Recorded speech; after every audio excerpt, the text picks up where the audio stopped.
When night falls over Kentucky, the rivers stop flowing like water and begin to move like veins of the dead. Bridges that once carried lovers, workers, soldiers, and children now breathe like iron lungs in the dark. Some say if you stand on the middle of certain bridges after midnight, the wood beneath your feet no longer feels solid, as if something underneath wants to rise. Others swear they heard footsteps behind them, though the boards never shook. A voice calls their name softly like an old friend, or a forgotten lover. But when they turn back, there is only fog and a feeling that someone unseen stands inches from their back, waiting. Tonight, we cross the dead paths. We walk the rusted rails, the broken planks, the forgotten arches of 20 haunted bridges in Kentucky. If you hear a whisper close to your ear while listening, do not look behind you. Hello dear listener, welcome to another night of mystery and shadows. I hope you are safe where you are now, maybe warm, maybe alone with headphones on. Because where we are traveling tonight, the wind carries memories and the rivers below remember everyone who drowned inside them. We explore the most 20 haunted bridges in Kentucky, each carrying a tale soaked in history, tragedy, and restless spirits still searching for peace. Some bridges creak like bones. Some sing with invisible footsteps. Some shake as if someone unseen crosses them back and forth. And some bridges demand something in return: a voice, a memory, or a soul. Before we begin, answer me gently in the comments. If you had to cross only one haunted bridge at midnight, would you walk across slowly hearing whispers behind you, or drive across fast afraid something may follow you home? Think carefully. Now, step onto the first bridge. Do not look down. Something might be looking up. Sleepy Hollow Road winds through thick woods like a ribbon of shadow and quiet. Trees lean overhead, their branches arching to form a tunnel that blocks out much of the sky. Daylight filters through in soft patches, but at night the road becomes a dark corridor stretching endlessly between the pines. Travelers who know the stories avoid it after sunset. They say the bridge that crosses the narrow creek holds memories of something that refuses to leave. Something that climbs onto cars when the engine goes silent. Locals whisper of dares. Teenagers drive there late at night, laughing bravely until they reach the old bridge. The wooden rails look worn by rain and time. And the sound of water below echoes faintly through the stillness. Those who follow tradition park in the center. Turn off their engine and wait. The world grows too quiet. The wind seems to stop. Even the insects fall silent, as if nature itself is holding its breath. As if nature itself is holding its breath. Then the sound begins. Fingernails scrape across the roof like metal dragged over bone. Slow at first, dragging from front to back. A faint click, a pause, then another. Some describe it as curiosity, others as claim. Hearts pound, windows fog with exhaled fear, and no one dares look up. Because the stories warn that if you look, you see more than scratches. And no one who looked ever wanted to speak of what they saw. The most chilling part comes next. Just when courage frays thin and someone reaches trembling hand toward the key. A scream splits through the night. Sharp.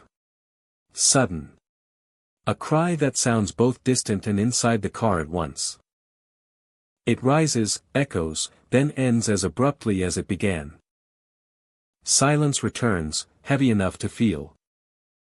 Those who survive the dare start the engine with shaking fingers. Speeding away as quickly as their car can move. Not everyone believes the story, but those who do often have their own reasons. One man shared what happened years ago when he and two friends decided to test the legend.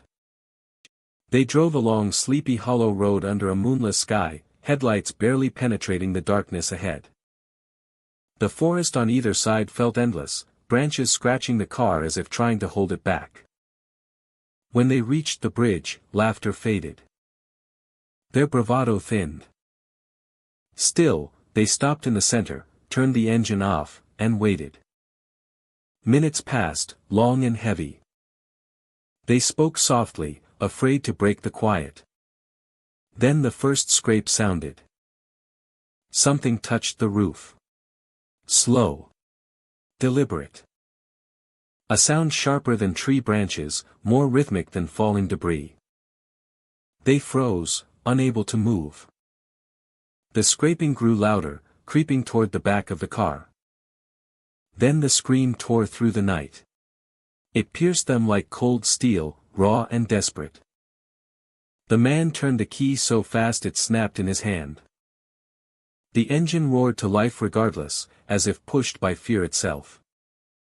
They sped away, tires kicking gravel, the forest racing past in a blur. None of them returned. Even now, he cannot explain why the sound seemed both outside and inside the car.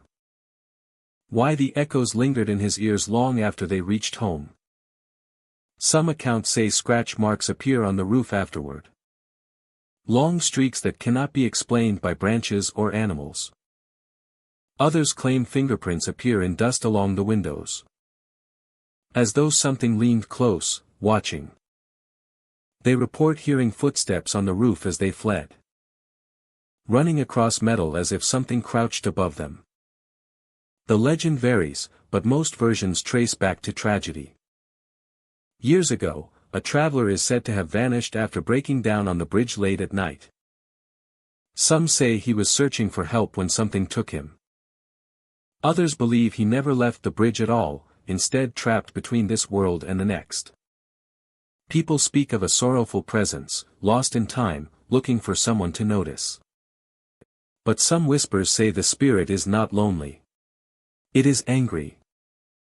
There are accounts of drivers who did not stop deliberately.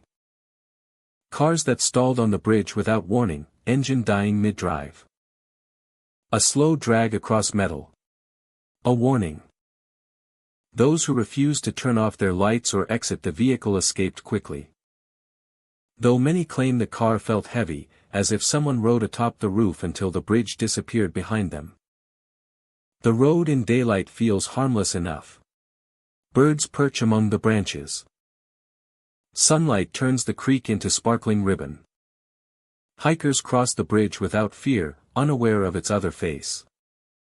But as dusk settles and shadows grow long, an unease creeps through the woods. Air thickens. Sounds fade. The bridge stands like a sentinel guarding a secret only night can reveal.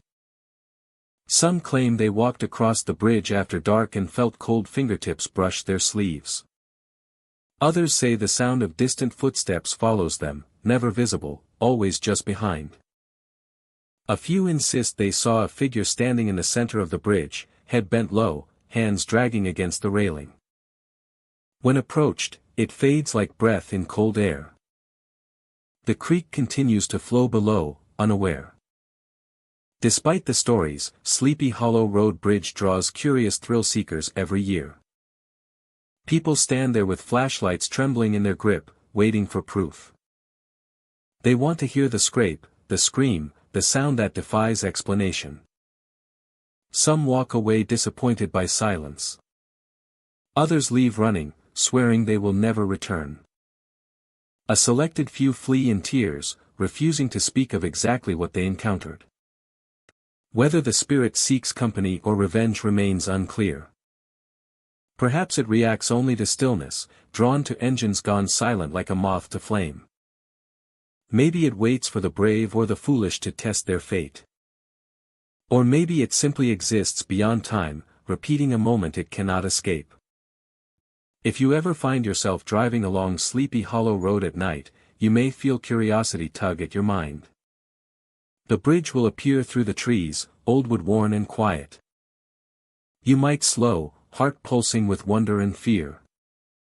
But think carefully before stopping. Before turning off your engine. Before inviting silence to settle around you like a second skin. Because if the night grows too quiet and the world holds its breath, something might climb onto your roof. A scream cutting through the dark before silence returns heavy and complete. And you may leave with scratches on the car. Or a memory you will never shake. The old Y Bridge in Hazard stands where two rivers meet. Its concrete arches stretching like pale ribs across running water. Built decades ago, it carried cars and footsteps between towns and families, a vital link across the flowing current below. Today it rests quieter than before, weathered by rain, softened by moss. And remembered for the stories whispered in the hills. Rust stains the railings, ivy climbs the pillars, and river fog gathers like breath along the surface at night. To some it is just an aging bridge. To others it is a place where sorrow lingered and never left. Locals claim a spirit woman drowned here long ago. Details vary with each retelling. Some say she slipped from the edge during a storm. Others claim heartbreak pulled her into the river willingly. Whatever the truth, her story grew roots in the community, shaping a legend that draws curious visitors and cautious believers. They say she never found peace in the rushing depths. On still nights when the town sleeps and moonlight paints silver on the water, those who stand alone on the old Y Bridge hear her voice.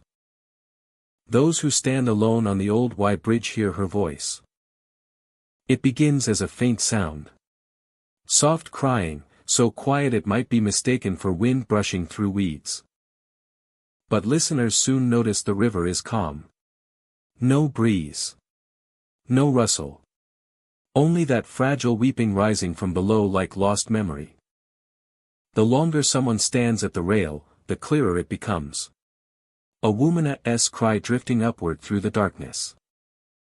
Gentle sadness at first, trembling like glass about to break. Then louder, more desperate, as though something beneath the bridge tries to be heard. Soon the crying turns to wailing, echoing underfoot. A sound so close it feels like she stands directly beneath the boards, screaming from the depths of the water below. Some say that if you lean over the railing and listen carefully, the sound travels through your bones. A cold shiver climbs your spine, the night air folding around you like wet cloth. You might feel pulled to stay, rooted to the spot, as though the river itself wants your attention. White mist coils over the surface like wandering fingers, and ripples move without wind. The longer you watch, the more the cries rise, building and collapsing like waves breaking against rock. One story describes a group of friends who visited the bridge one autumn night. The town lights glowed faintly in the distance, and the moon hung low behind clouds. They gathered at the center, laughing softly, though nervous energy grew beneath each joke. One of them wandered closer to the railing, alone for only a moment. He shouted for the others to listen. At first they heard nothing, only water moving beneath them. But then, through the stillness, a faint sob broke the silence. It grew rapidly, the voice of a woman crying, rising from the dark water like a call no one could answer. They felt their laughter vanish instantly, replaced by unease. None of them stayed long. They left quickly, the sound echoing behind them even after they reached the road. Another tale follows a fisherman who crossed the bridge each morning before sunrise. He often walked alone, tackle box in hand, breath visible in the cold air. One dawn he paused at the center, drawn by a feeling he could not explain. He leaned on the railing, listening to the quiet. The river below fogged and swirled like a living thing. Then he heard it. A woman's voice, faint but unmistakable, drifting upward with the current. Not screaming this time, only crying. Soft. Broken. He felt his chest tighten, as though empathy itself had wrapped around his ribs. He tried to speak, unsure what he hoped to say. The crying stopped suddenly. Silence thickened. Then a splash echoed beneath the bridge, though the surface remained still. He left quickly, but returned the next day to see if it happened again. And again the morning after. Some say he eventually stopped crossing the bridge entirely, taking a longer route rather than hearing the woman's sorrow greet him with each sunrise. Legends like this cling to places that remember pain. Water carries voices in strange ways, and the river beneath the old Y bridge seems to hold memory like a cup. Visitors often describe feeling watched as they cross. Not with malice, but with longing. As if the water waits for someone who might understand. A few report cold air wrapping around their ankles even in warm seasons. Others claim to see ripples move outward in perfect circles, though no stone falls into the water. Imagine standing there yourself. Night settles over Hazard like a blanket of quiet. The town grows distant, dark shapes of hills rising like old guardians. You step onto the bridge, footsteps echoing softly against concrete. Street lamps cast weak halos of light along the path, leaving pools of shadow between them. The river beneath glimmers faintly, dark and deep. You rest your hands on the railing. The world holds still. At first you hear only your own breathing and the murmur of distant cars. But then, so gentle you almost doubt it, a soft cry reaches your ears. But then, so gentle you almost doubt it, a soft cry reaches your ears. But then, so gentle you almost doubt it, a soft cry reaches your ears. But then, so gentle you almost doubt it, a soft cry reaches your ears. But then, so gentle you almost doubt it, a soft cry reaches your ears. But then, so gentle you almost doubt it, a soft cry reaches your ears. But then, so gentle you almost doubt it, a soft cry reaches your ears. But then, so gentle you almost doubt it, a soft cry reaches your ears. But then, so gentle you almost doubt it, a soft cry reaches your ears. But then, so gentle you almost doubt it, a soft cry reaches your ears. But then, so gentle you almost doubt it, a soft cry reaches your ears. But then, so gentle you almost doubt it, a soft cry reaches your ears. But then, so gentle you almost doubt it, a soft cry reaches your ears. But then, so gentle you almost doubt it, a soft cry reaches your ears. But then, so gentle you almost doubt it, a soft cry reaches your ears. But then, so gentle you almost doubt it, a soft cry reaches your ears. But then, so gentle you almost doubt it, a soft cry reaches your ears. But then, so gentle you almost doubt it, a soft cry reaches your ears. But then, so gentle you almost doubt it, a soft cry reaches your ears. But then, so gentle you almost doubt it, a soft cry reaches your ears. But then, so gentle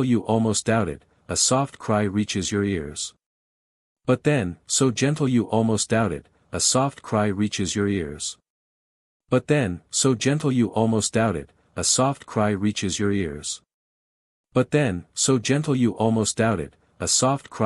your ears.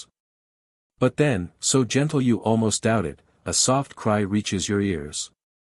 But then, so gentle you almost doubt it, a soft cry reaches your ears. But then, so gentle you almost doubt it, a soft cry reaches your ears. But then, so gentle you almost doubt it, a soft cry reaches your ears. But then, so gentle you almost doubt it, a soft cry reaches your ears. But then, so gentle you almost doubt it, a soft cry reaches your ears. But then, so gentle you almost doubt it, a soft cry reaches your ears. But then, so gentle you almost doubt it, a soft cry reaches your ears. But then, so gentle you almost doubt it, a soft cry reaches your ears. But then, so gentle you almost doubt it, a soft cry reaches your ears. But then, so gentle you almost doubt it, a soft cry reaches your ears. But then, so gentle you almost doubt it, a soft cry reaches your ears. But then, so gentle you almost doubt it, a soft cry reaches your ears. But then, so gentle you almost doubt it, a soft cry reaches your ears. But then, so gentle you almost doubt it, a soft cry reaches your ears. But then, so gentle you almost doubt it, a soft cry reaches your ears. But then, so gentle you almost doubt it, a soft cry reaches your ears. But then, so gentle you almost doubt it, a soft cry reaches your ears. But then, so gentle you almost doubt it, a soft cry reaches your ears. But then, so gentle you almost doubt it, a soft cry reaches your ears. But then, so gentle you almost doubt it, a soft cry reaches your ears. But then, so gentle you almost doubt it, a soft cry reaches your ears. But then, so gentle you almost doubt it, a soft cry reaches your ears. But then, so gentle you almost doubt it, a soft cry reaches your ears. But then, so gentle you almost doubt it, a soft cry reaches your ears. But then, so gentle you almost doubt it, a soft cry reaches your ears. But then, so gentle you almost doubt it, a soft cry reaches your ears. But then, so gentle you almost doubt it, a soft cry reaches your ears. But then, so gentle you almost doubt it, a soft cry reaches your ears. But then, so gentle you almost doubt it, a soft cry reaches your ears. But then, so gentle you almost doubt it, a soft cry reaches your ears. But then, so gentle you almost doubt it, a soft cry reaches your ears. But then, so gentle you almost doubt it, a soft cry reaches your ears. But then, so gentle you almost doubt it, a soft cry reaches your ears.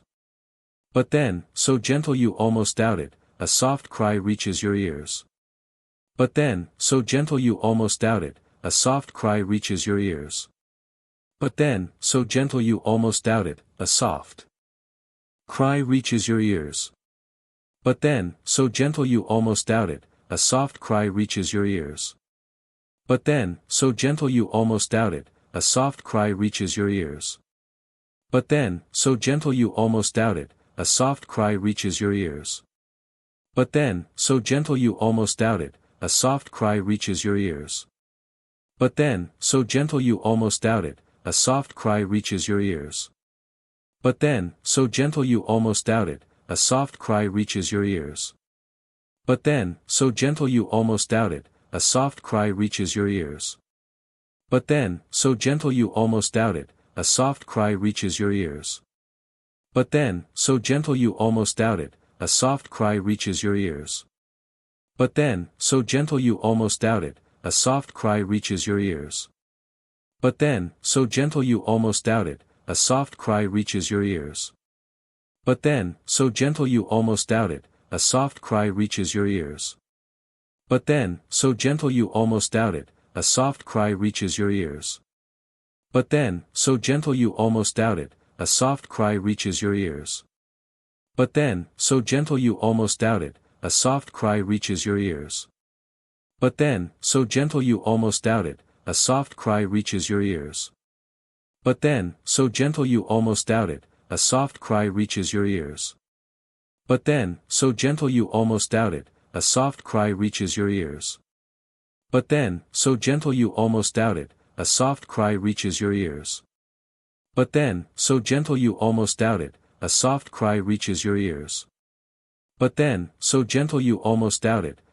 cry reaches your ears. But then, so gentle you almost doubt it, a soft cry reaches your ears. But then, so gentle you almost doubt it, a soft cry reaches your ears. But then, so gentle you almost doubt it, a soft cry reaches your ears.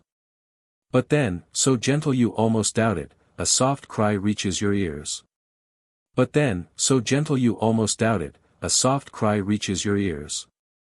But then, so gentle you almost doubt it, a soft cry reaches your ears. But then, so gentle you almost doubt it, a soft cry reaches your ears. But then, so gentle you almost doubt it, a soft cry reaches your ears.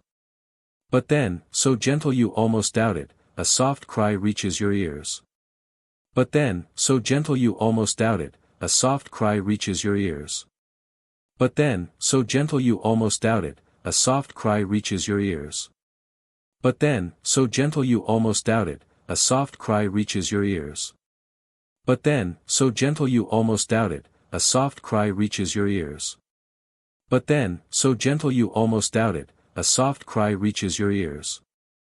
But then, so gentle you almost doubt it, a soft cry reaches your ears. But then, so gentle you almost doubt it, a soft cry reaches your ears. But then, so gentle you almost doubt it, a soft cry reaches your ears. But then, so gentle you almost doubt it, a soft cry reaches your ears. But then, so gentle you almost doubt it, a soft cry reaches your ears. But then, so gentle you almost doubt it, a soft cry reaches your ears. But then, so gentle you almost doubt it, a soft cry reaches your ears. But then, so gentle you almost doubt it, a soft cry reaches your ears. But then, so gentle you almost doubt it, a soft cry reaches your ears. But then, so gentle you almost doubt it, a soft cry reaches your ears. But then, so gentle you almost doubt it, a soft cry reaches your ears. But then, so gentle you almost doubt it, a soft cry reaches your ears. But then, so gentle you almost doubt it, a soft cry reaches your ears.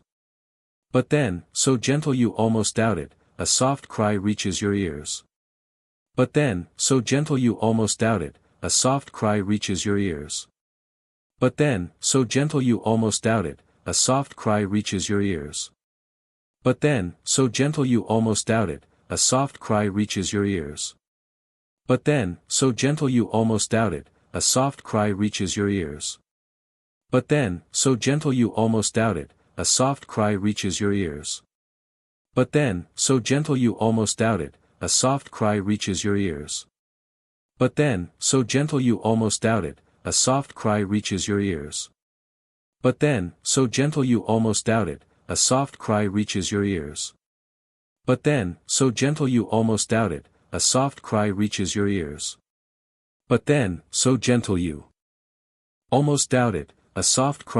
your ears. But then, so gentle you almost doubt it, a soft cry reaches your ears. But then, so gentle you almost doubt it, a soft cry reaches your ears. But then, so gentle you almost doubt it, a soft cry reaches your ears. But then, so gentle you almost doubt it, a soft cry reaches your ears. But then, so gentle you almost doubt it, a soft cry reaches your ears. But then, so gentle you almost doubt it, a soft cry reaches your ears. But then, so gentle you almost doubt it, a soft cry reaches your ears. But then, so gentle you almost doubt it, a soft cry reaches your ears. But then, so gentle you almost doubt it, a soft cry reaches your ears. But then, so gentle you almost doubt it, a soft cry reaches your ears. But then, so gentle you almost doubt it, a soft cry reaches your ears. But then, so gentle you almost doubt it, a soft cry reaches your ears. But then, so gentle you almost doubt it, a soft cry reaches your ears. But then, so gentle you almost doubt it, a soft cry reaches your ears. But then, so gentle you almost doubt it, a soft cry reaches your ears. But then, so gentle you almost doubt it, a soft cry reaches your ears. But then, so gentle you almost doubt it, a soft cry reaches your ears. But then, so gentle you almost doubt it, a soft cry reaches your ears. But then, so gentle you almost doubt it, a soft cry reaches your ears. But then, so gentle you almost doubt it, a soft cry reaches your ears. But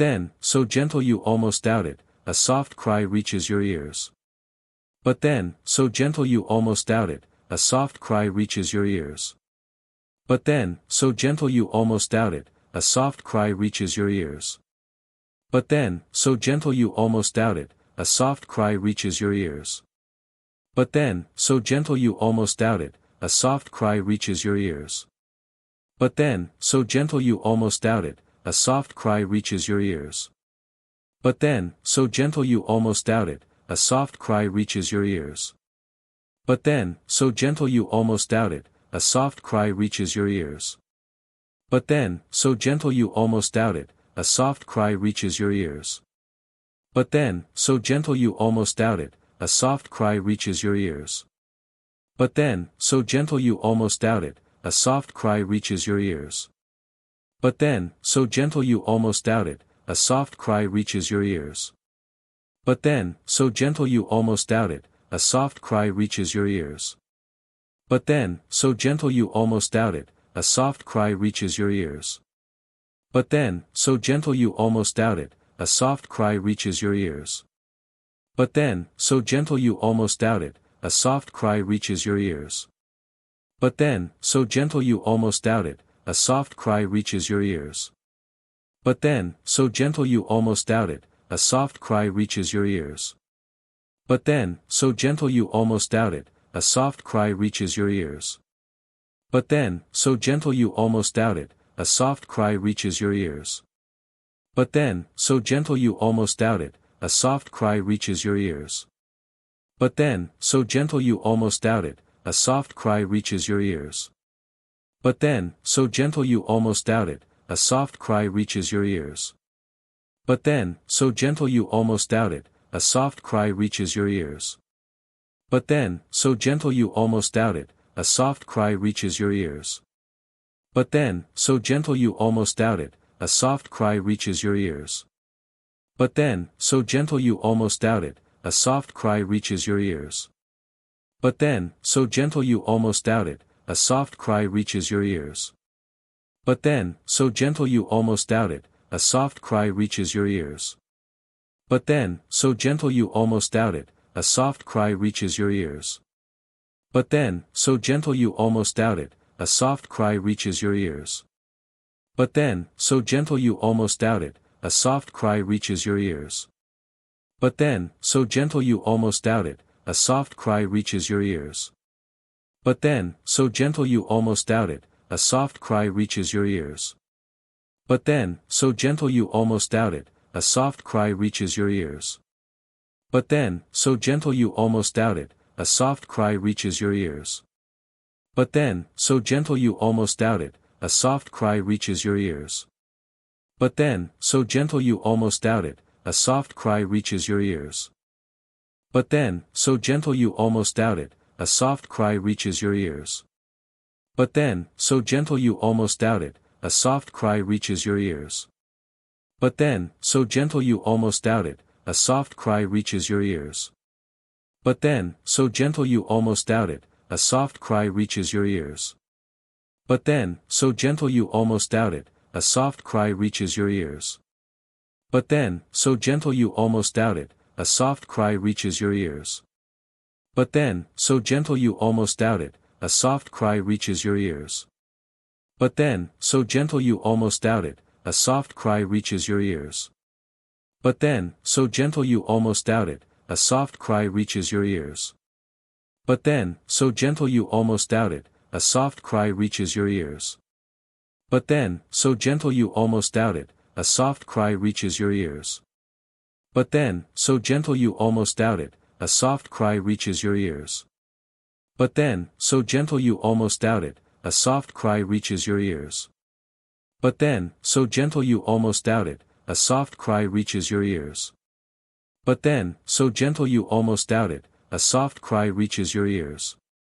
But then, so gentle you almost doubt it, a soft cry reaches your ears. But then, so gentle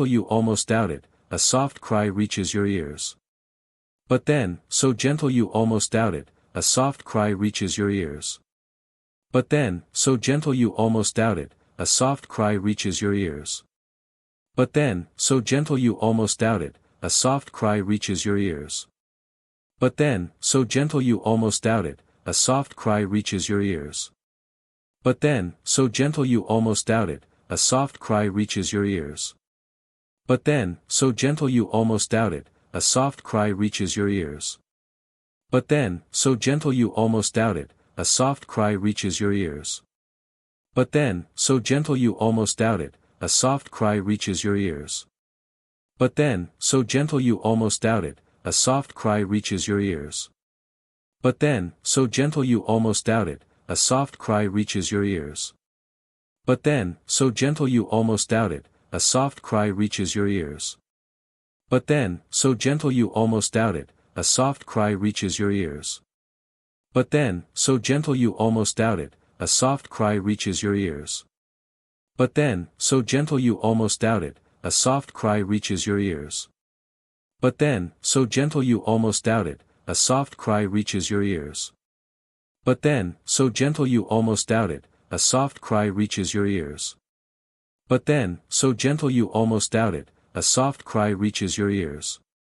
But then, so gentle you almost doubt it, a soft cry reaches your ears. But then, so gentle you almost doubt it, a soft cry reaches your ears. But then, so gentle you almost doubt it, a soft cry reaches your ears. But then, so gentle you almost doubt it, a soft cry reaches your ears. But then, so gentle you almost doubt it, a soft cry reaches your ears. But then, so gentle you almost doubt it, a soft cry reaches your ears. But then, so gentle you almost doubt it, a soft cry reaches your ears. But then, so gentle you almost doubt it, a soft cry reaches your ears. But then, so gentle you almost doubt it, a soft cry reaches your ears. But then, so gentle you almost doubt it, a soft cry reaches your ears. But then, so gentle you almost doubt it, a soft cry reaches your ears. But then, so gentle you almost doubt it, a soft cry reaches your ears. But then, so gentle you almost doubt it, a soft cry reaches your ears. But then, so gentle you almost doubt it, a soft cry reaches your ears. But then, so gentle you almost doubt it, a soft cry reaches your ears. But then, so gentle you almost doubt it, a soft cry reaches your ears. But then, so gentle you almost doubt it, a soft cry reaches your ears. But then, so gentle you almost doubt it, a soft cry reaches your ears. But then, so gentle you almost doubt it, a soft cry reaches your ears. But then, so gentle you almost doubt it, a soft cry reaches your ears. But then, so gentle you almost doubt it, a soft cry reaches your ears. But then, so gentle you almost doubt it, a soft cry reaches your ears. But then, so gentle you almost doubt it, a soft cry reaches your ears. But then, so gentle you almost doubt it, a soft cry reaches your ears. But then, so gentle you almost doubt it, a soft cry reaches your ears. But then, so gentle you almost doubt it, a soft cry reaches your ears. But then, so gentle you almost doubt it, a soft cry reaches your ears. But then, so gentle you almost doubt it, a soft cry reaches your ears. But then, so gentle you almost doubt it, a soft cry reaches your ears. But then, so gentle you almost doubt it, a soft cry reaches your ears. But then, so gentle you almost doubt it, a soft cry reaches your ears. But then, so gentle you almost doubt it, a soft cry reaches your ears. But then, so gentle you almost doubt it, a soft cry reaches your ears. But then, so gentle you almost doubt it, a soft cry reaches your ears. But then, so gentle you almost doubt it, a soft cry reaches your ears. But then, so gentle you almost doubt it, a soft cry reaches your ears. But then, so gentle you almost doubt it, a soft cry reaches your ears. But then, so gentle you almost doubt it, a soft cry reaches your ears. But then, so gentle you almost doubt it, a soft cry reaches your ears. But then, so gentle you almost doubt it, a soft cry reaches your ears. But then, so gentle you almost doubt it, a soft cry reaches your ears. But then, so gentle you almost doubt it, a soft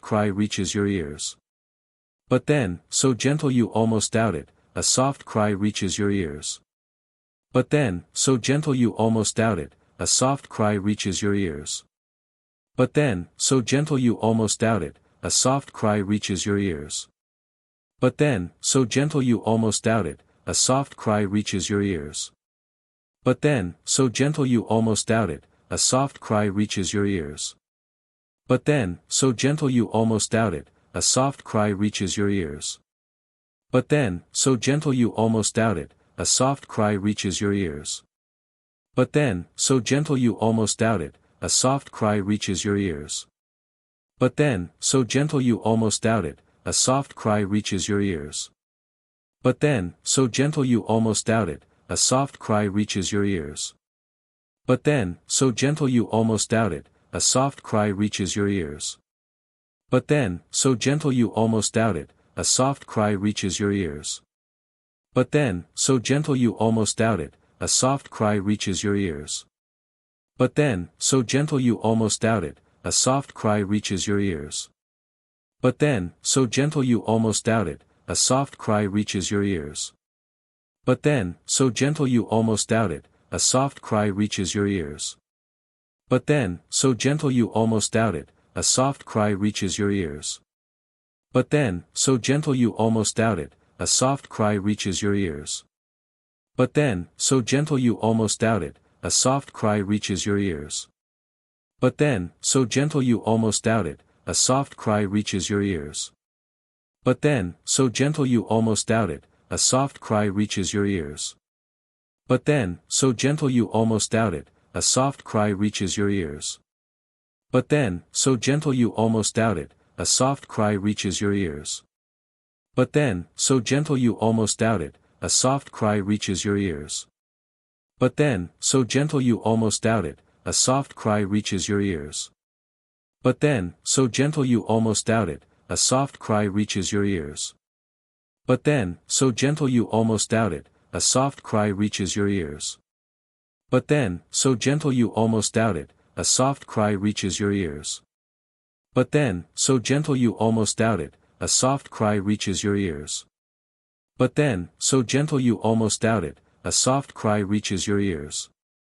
But then, so gentle you almost doubt it, a soft cry reaches your ears.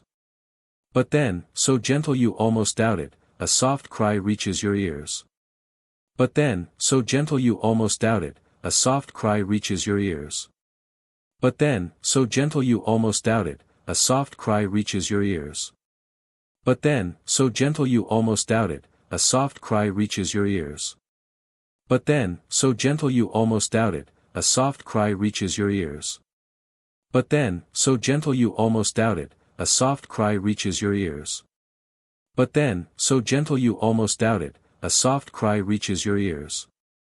But then, so gentle you almost doubt it, a soft cry reaches your ears. But then, so gentle you almost doubt it, a soft cry reaches your ears. But then, so gentle you almost doubt it, a soft cry reaches your ears. But then, so gentle you almost doubt it, a soft cry reaches your ears. But then, so gentle you almost doubt it, a soft cry reaches your ears. But then, so gentle you almost doubt it, a soft cry reaches your ears.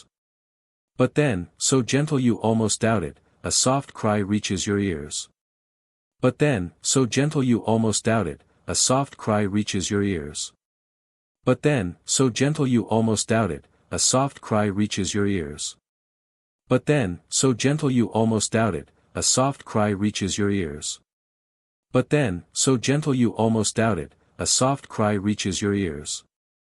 But then, so gentle you almost doubt it, a soft cry reaches your ears. But then, so gentle you almost doubt it, a soft cry reaches your ears.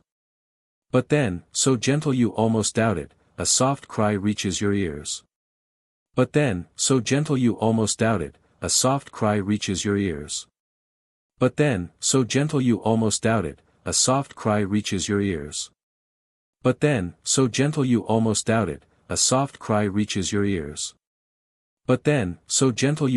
doubt it, a soft cry reaches your ears. But then, so gentle you almost doubt it, a soft cry reaches your ears. But then, so gentle you almost doubt it, a soft cry reaches your ears. But then, so gentle you almost doubt it, a soft cry reaches your ears. But then, so gentle you almost doubt it, a soft cry reaches your ears. But then, so gentle you almost doubt it, a soft cry reaches your ears. But then, so gentle you almost doubt it, a soft cry reaches your ears. But then, so gentle you almost doubt it, a soft cry reaches your ears. But then, so gentle you almost doubt it, a soft cry reaches your ears. But then, so gentle you almost doubt it, a soft cry reaches your ears. But then, so gentle you almost doubt it, a soft cry reaches your ears. But then, so gentle you almost doubt it, a soft cry reaches your ears. But then, so gentle you almost doubt it, a soft cry reaches your ears. But then, so gentle you almost doubt it, a soft cry reaches your ears. But then, so gentle you almost doubt it, a soft cry reaches your ears. But then, so gentle you almost doubt it, a soft cry reaches your ears. But then, so gentle you almost doubt it, a soft cry reaches your ears. But then, so gentle you almost doubt it, a soft cry reaches your ears. But then, so gentle you almost doubt it, a soft cry reaches your ears.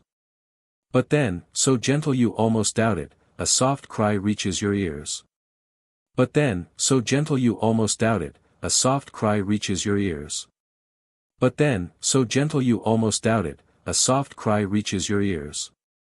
But then, so gentle you almost doubt it, a soft cry reaches your ears. But then, so gentle you almost doubt it, a soft cry reaches your ears. But then, so gentle you almost doubt it, a soft cry reaches your ears. But then, so gentle you almost doubt it, a soft cry reaches your ears. But then, so gentle you almost doubt it, a soft cry reaches your ears. But then, so gentle you almost doubt it, a soft cry reaches your ears. But then, so gentle you almost doubt it, a soft cry reaches your ears. But then, so gentle you almost doubt it, a soft cry reaches your ears. But then, so gentle you almost doubt it, a soft cry reaches your ears. But then, so gentle you almost doubt it, a soft cry reaches your ears. But then, so gentle you almost doubt it, a soft cry reaches your ears.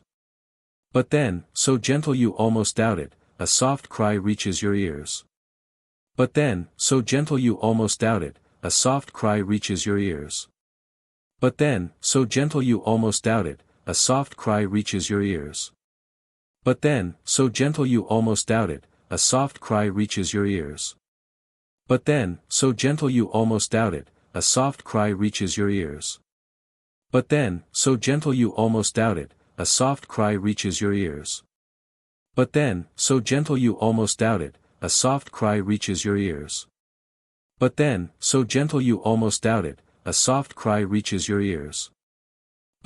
so gentle you almost doubt it, a soft cry reaches your ears. But then, so gentle you almost doubt it, a soft cry reaches your ears. But then, so gentle you almost doubt it, a soft cry reaches your ears. But then, so gentle you almost doubt it, a soft cry reaches your ears. But then, so gentle you almost doubt it, a soft cry reaches your ears.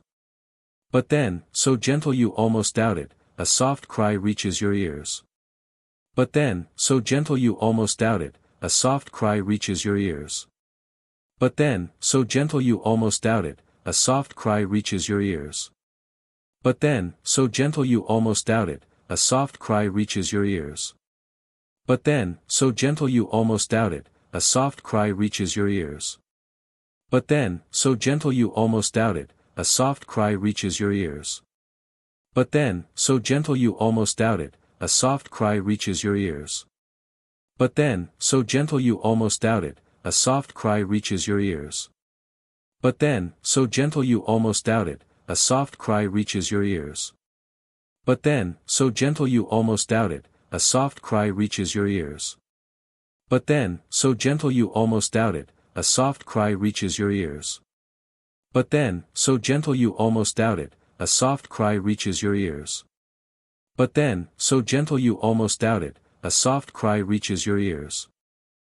then, so gentle you almost doubt it, a soft cry reaches your ears. But then, so gentle you almost doubt it, a soft cry reaches your ears. But then, so gentle you almost doubt it, a soft cry reaches your ears. But then, so gentle you almost doubt it, a soft cry reaches your ears. But then, so gentle you almost doubt it, a soft cry reaches your ears. But then, so gentle you almost doubt it, a soft cry reaches your ears. But then, so gentle you almost doubt it, a soft cry reaches your ears. But then, so gentle you almost doubt it, a soft cry reaches your ears. But then, so gentle you almost doubt it, a soft cry reaches your ears. But then, so gentle you almost doubt it, a soft cry reaches your ears. But then, so gentle you almost doubt it, a soft cry reaches your ears. But then, so gentle you almost doubt it, a soft cry reaches your ears. But then, so gentle you almost doubt it, a soft cry reaches your ears. But then, so gentle you almost doubt it, a soft cry reaches your ears. But then, so gentle you almost doubt it, a soft cry reaches your ears. But then, so gentle you almost doubt it, a soft cry reaches your ears. But then, so gentle you almost doubt it, a soft cry reaches your ears. But then, so gentle you almost doubt it, a soft cry reaches your ears. But then, so gentle you almost doubt it, a soft cry reaches your ears. But then, so gentle you almost doubt it, a soft cry reaches your ears. But then, so gentle you almost doubt it, a soft cry reaches your ears. But then, so gentle you almost doubt it, a soft cry reaches your ears. But then, so gentle you almost doubt it, a soft cry reaches your ears. But then, so gentle you almost doubt it, a soft cry reaches your ears. But then, so gentle you almost doubt it, a soft cry reaches your ears. But then, so gentle you almost doubt it, a soft cry reaches your ears. But then, so gentle you almost doubt it, a soft cry reaches your ears. But then, so gentle you almost doubt it, a soft cry reaches your ears. But then, so gentle you almost doubt it, a soft cry reaches your ears. But then, so gentle you almost doubt it, a soft cry reaches your ears. But then, so gentle you almost doubt it, a soft cry reaches your ears. But then, I will be a soft cry reaches your ears. But then, a soft cry reaches your ears. The crying reaches a peak. Then fades suddenly, fading into the river. Like breath dissolving into fog. You remain there a moment, the silence heavier now. The river flows gently, peaceful once more. The moon breaks from clouds, silver across the surface. You walk away toward land, glancing back only once. The bridge stands unchanged. Yet part of you feels watched, not with menace, but with sorrow that lingers like mist over moving water. The old Y Bridge in Hazard remains a landmark of concrete and memory. A place where river and story meet. Some visit out of curiosity. Others avoid it entirely. But the legend continues to breathe through the valley. A woman lost to the water. A voice that rises after dark. Crying soft as whisper, then loud as grief itself. Echoing beneath the feet of anyone who dares stand alone in the quiet hours. And as the river flows onward, her story flows with it. Waiting for the next listener who pauses long enough to hear her voice. Prospecta's Crybaby Bridge sits hidden off a quiet rural road, surrounded by tall trees that lean inward like silent watchmen. By day, it seems harmless. A simple bridge of aging boards and rusted railings carrying cars over a slow-moving creek. Sunlight filters through leaves and dances on the water. People pass without pause. It is only after dark that the bridge becomes something else entirely. A place where sound travels strangely and stories breathe on wind like whispers. Locals say that on certain nights, when the moon is low and fog crawls across the ground. When the moon is low and fog crawls across the ground. The sound of a baby crying echoes through the trees. Faint at first, then clearer. Soft whimpers drifting along the creek like something lost and searching. Travelers stop their cars, engines ticking in the cool air. They look around for any sign of a child, but the woods remain empty. No footsteps. No figures. Only the crying, sometimes near, sometimes distant, always without a mother in sight. Some visitors bring offerings. They set milk bottles gently on the rail of the bridge, hoping to comfort whatever spirit calls through night. It began as a local dare, shared among teenagers seeking thrill. But over time, people found more than amusement. They returned to find bottles half empty. Tiny bite marks on rubber nipples, small and delicate, as if something hungry drank eagerly under cover of darkness. Breathing space. Let this image settle. Prospect residents carry many versions of the origin. Some say a carriage overturned on the bridge long ago. Others whisper about a young mother crossing during a storm, swept away into rising creek water. A few claim the baby was lost, though no record proves the tale fully. What remains is the sound. The crying. A plea carried on wind that makes even skeptics pause. Late at night, when cicadas quiet and only crickets sing, the bridge feels different. The boards creak beneath footsteps as if adjusting to weight long familiar. The creek murmurs softly below, reflecting pale moonlight like ripples of silver. Those who stand at the center speak of sudden chill, cold enough to raise goosebumps even on warm summer evenings. Some feel watched. Not threatened, just observed, as though eyes too small to see peer from beneath rails or between branches. A man once parked his truck near the bridge just after midnight. He came seeking proof. He listened, leaning on cool metal, waiting. Minutes passed in silence. Then from the far end of the bridge came a sound like a soft wail. Not the cry of an animal, not whined through trees, but unmistakably the cry of a baby. His heart stumbled. He placed a bottle he brought on the rail. Unsure why except for instinct. The crying quieted. Faded. He left quickly. The next morning, curiosity brought him back. The bottle lay exactly where he placed it. But half the milk was gone. The nipple showed tiny indentations, like the bite of a very small child. Breathing space. Slow pacing to build atmosphere. A group of friends once visited with flashlights in hand. They laughed nervously, daring each other to leave bottles behind. They set 3 in a row along the center of the bridge and retreated to their car to wait. Hours passed with no sound. Bored, they returned to fetch the bottles. The first remained untouched. The second had been tipped over, milk spilled like a pale offering across weathered wood. The third was different.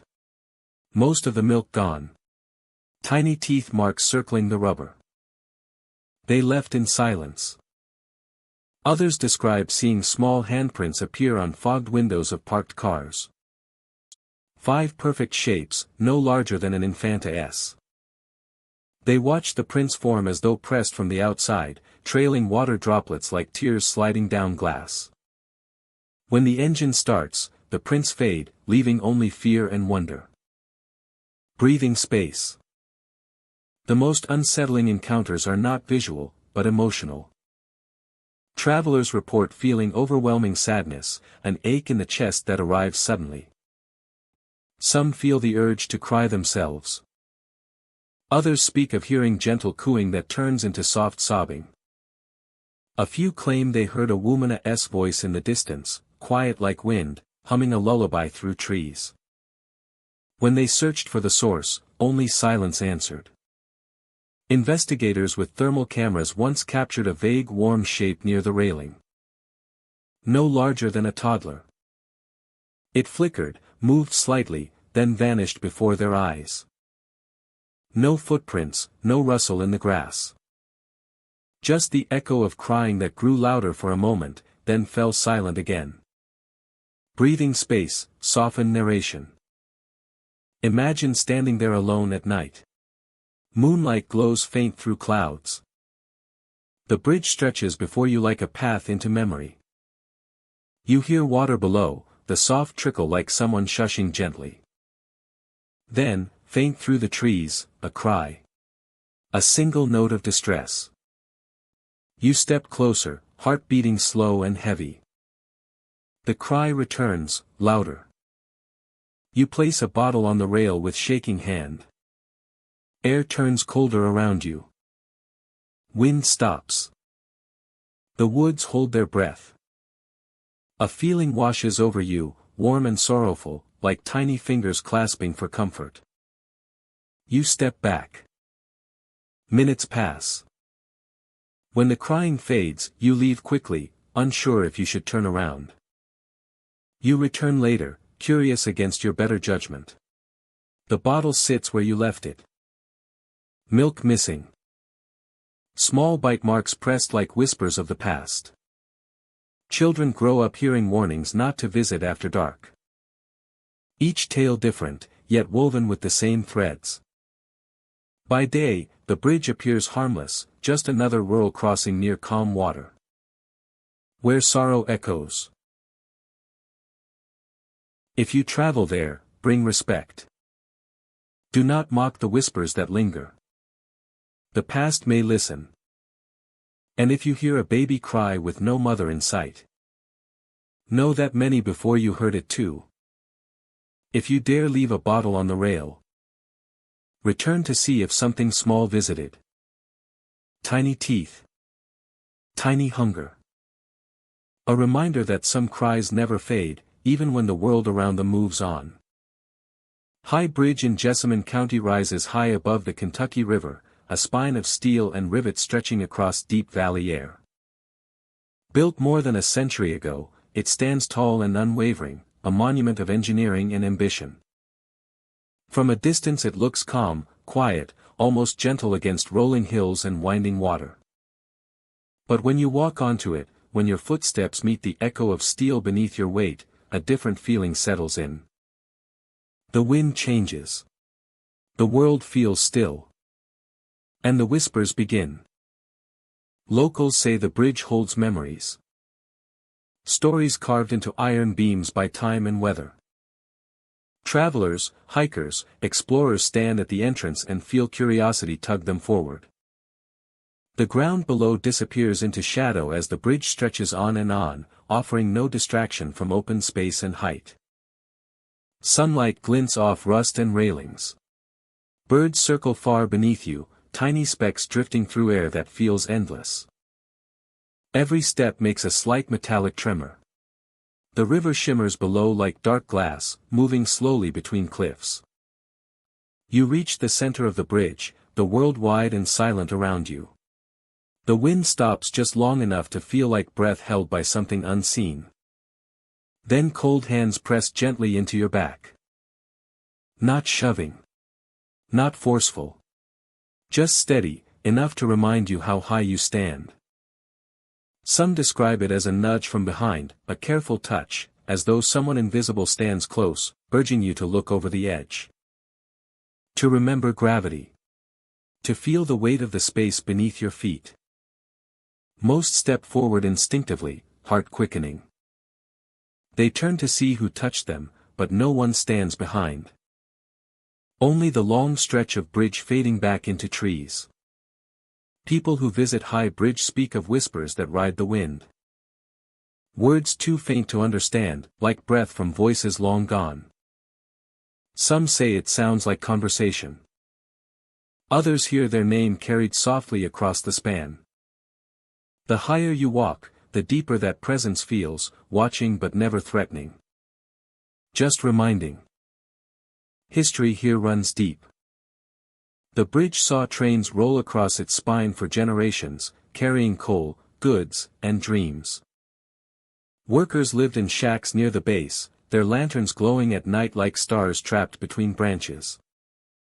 They built, repaired, and braced steel through summers of heat and winters of ice.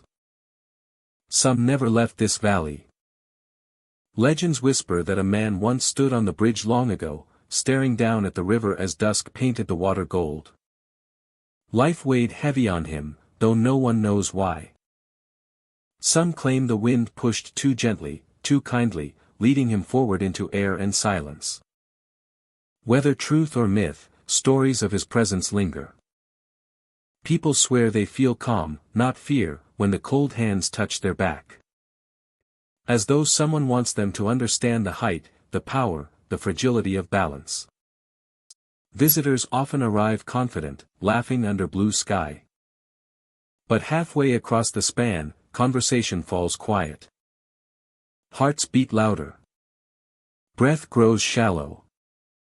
A few brave souls pause to take in the view. Others hurry to the far side to escape the strange sensation that they are not walking alone. One evening near sunset, a pair of friends ventured onto the bridge. The sky glowed ember orange, and the river darkened beneath them like ink. They stopped in the middle, cameras raised to capture the view. Suddenly both felt a cold pressure on their backs. Light at first, then firmer, like hands urging them forward. Startled, they stepped ahead, instinct following invisible suggestion.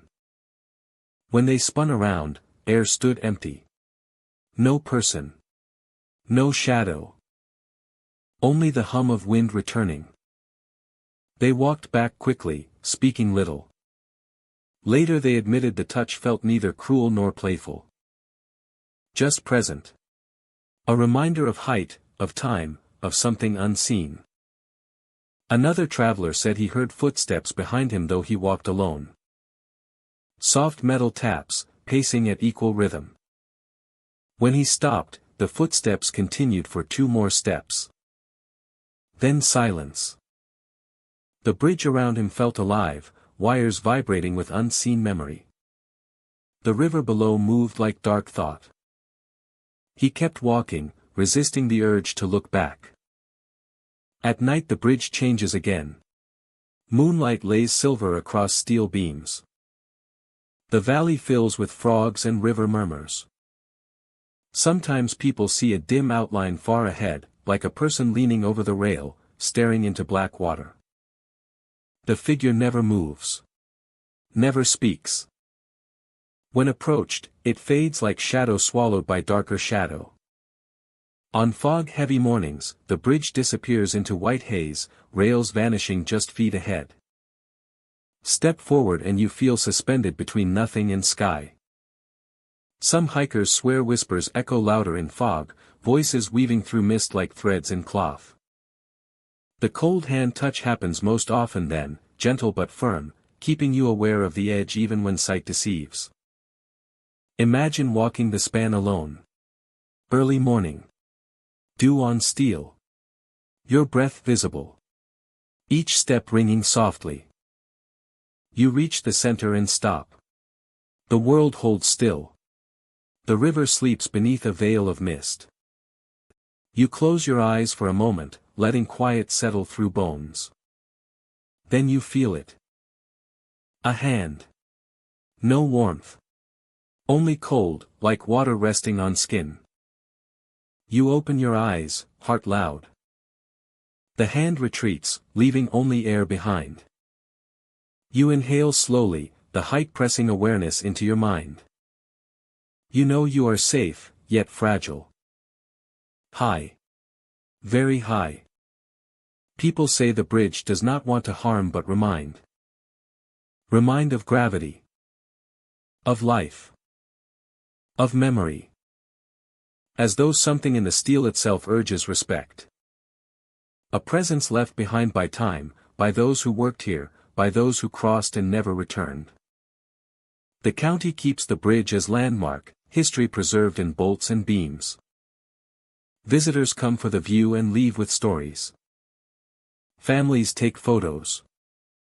Cyclists ride across, breath steady and focused.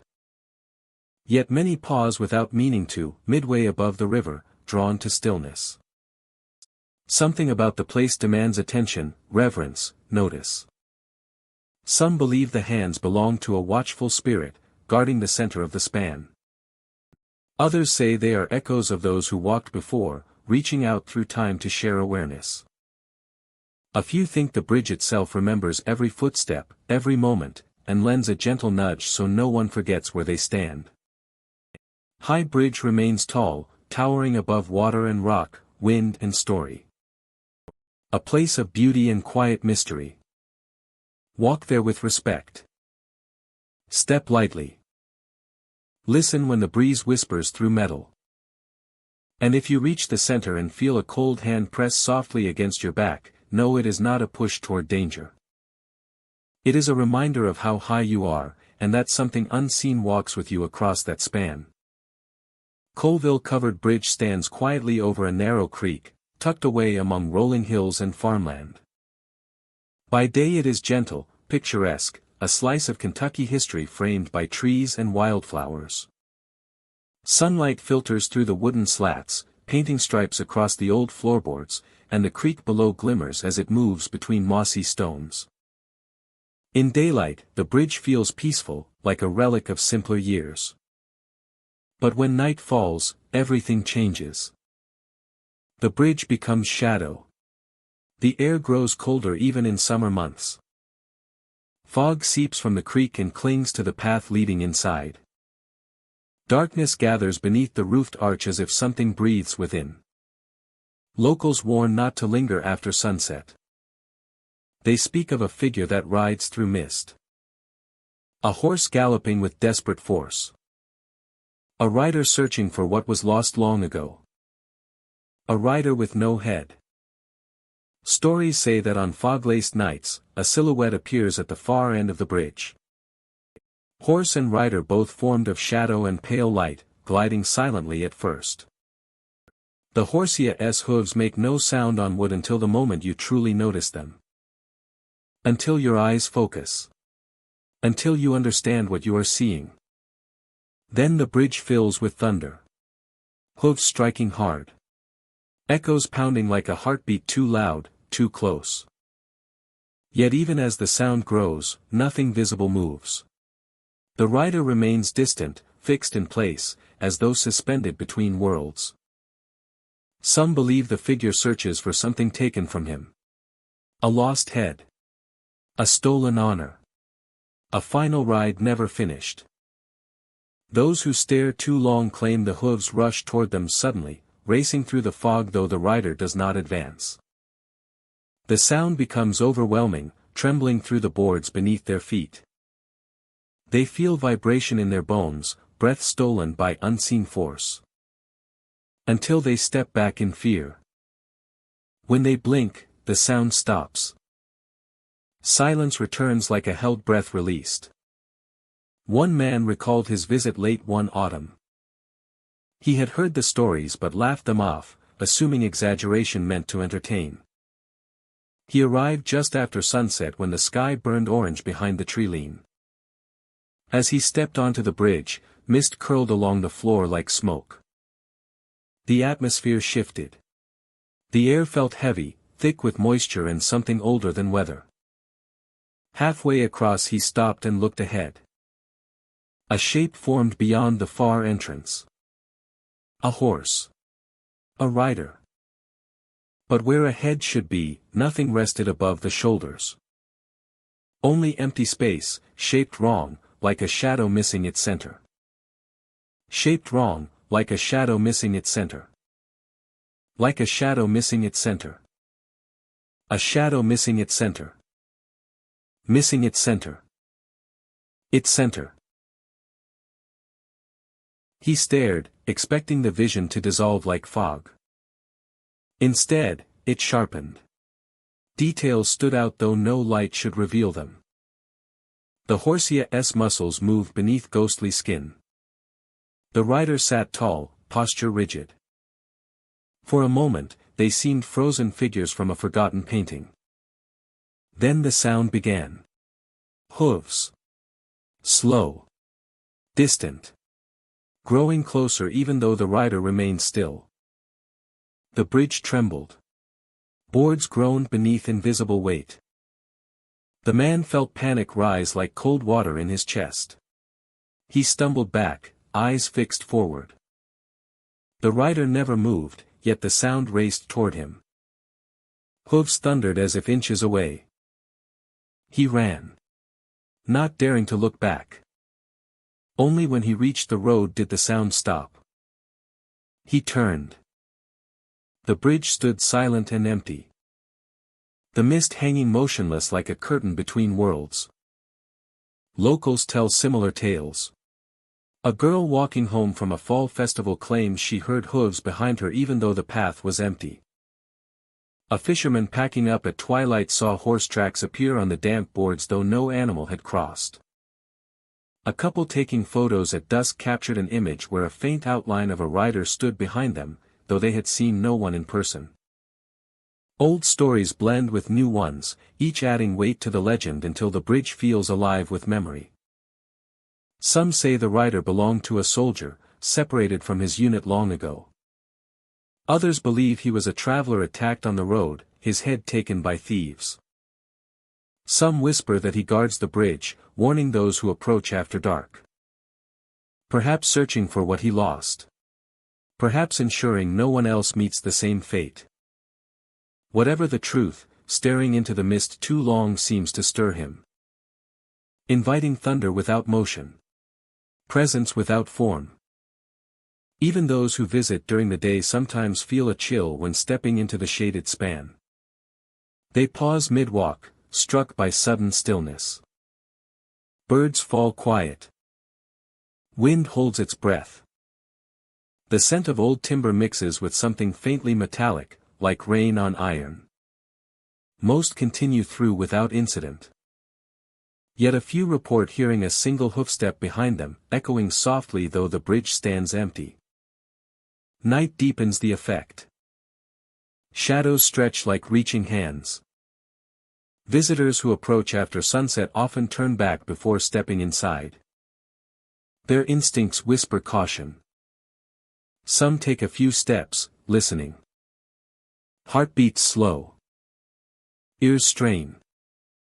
They hold their gaze ahead, unwilling to stare too long. Because staring invites the sound. Invites the thunder that rushes forward from nowhere. A few brave souls claim they lingered, determined to witness the legend fully.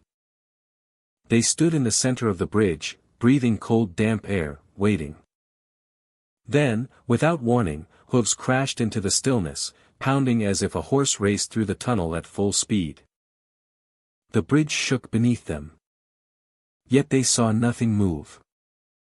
No horse. No rider. Only mist swirling violently around their legs, like wind kicked by invisible hooves. When they fled, they felt watched. As if the rider followed to the edge, stopping only where old stories bind him. Coalville-covered bridge remains beautiful, captured in photographs and postcards, cherished as heritage. But its night persona endures strongly. A place where legend steps quietly from history into reality. A place where unseen forces gallop without movement, shaking hearts and boards alike. The mist might curl around your ankles. The darkness might seem alive. And if you stare too long into the shadows, hooves may thunder toward you even though nothing visible approaches. Do not wait to see what would happen next. Because the headless rider searches still, bound to the bridge by time or tragedy. Galloping endlessly through mist that never tells where he rides from or where he hopes to arrive.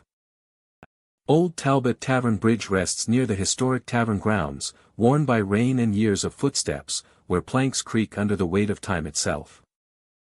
The bridge once carried wagons, horses, and travelers passing through Kentucky's shifting frontier. Today it stands quiet, framed by overhanging branches, surrounded by fields that glow golden in late afternoon. Wooden rails lean slightly, weathered smooth by countless hands, and water whispers beneath like stories long forgotten. By daylight the bridge seems peaceful, a simple relic of history. Yet when the sun dips low and night settles across the tavern grounds, something stirs along the planks. Ghostly lights float across the bridge as if lanterns carried by invisible travelers. Soft glimmers glide through darkness without flicker or flame, pale orbs drifting like cautious footsteps moving toward the tavern. Locals say these lights appear when the night is quietest, especially when fog gathers thin above the creek. They move purposefully, like travelers who know the way even long after their bodies turn to dust. Weary riders, merchants, and families journeying across rugged land. Chains clanked, leather creaked, and voices rose in barter, trade, and weary laughter. On certain nights, people crossing the bridge swear they still hear it all. Footsteps of horses echo unseen. Hoofbeats slow and measured, like animals pulling a load across the boards. Some hear chains rattling as if wagons still roll through shadow. Then voices drift in old tongue, soft but urgent, like a conversation carried by wind. Though no one stands there, the tone sounds real enough to imagine figures negotiating prices for grain, tools, or weary lodging. A traveler might pause, listening, unsure whether to speak or run. But when they turn toward the sound, the bridge remains empty, and only night holds the memory of what once passed through. One story comes from a man who grew up near the tavern.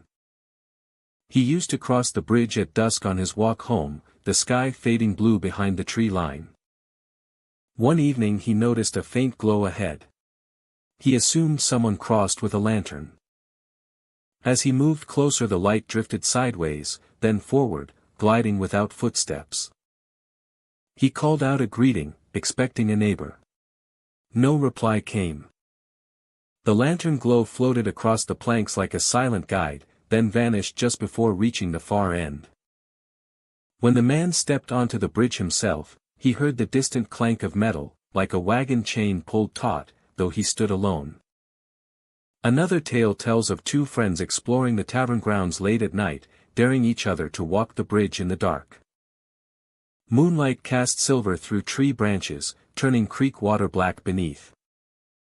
They stepped cautiously forward, giggling softly, though nervous tension lingered. Halfway across, the planks fell quiet under their feet. Then came the sound. Hooves striking wood. Slow, heavy. As though a horse approached from the opposite end, though nothing visible moved. The girls froze, staring down an empty span. Chains rattled softly, like harness gear shifting. A man's voice murmured in low conversation, impossible to understand but clearly speaking.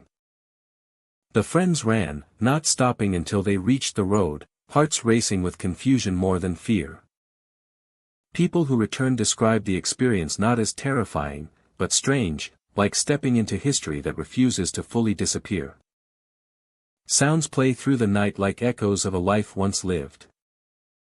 Lantern light seemed to guide paths now walked only by shadows. Some believe the bridge holds imprints of time, replaying old journeys for anyone patient enough to notice.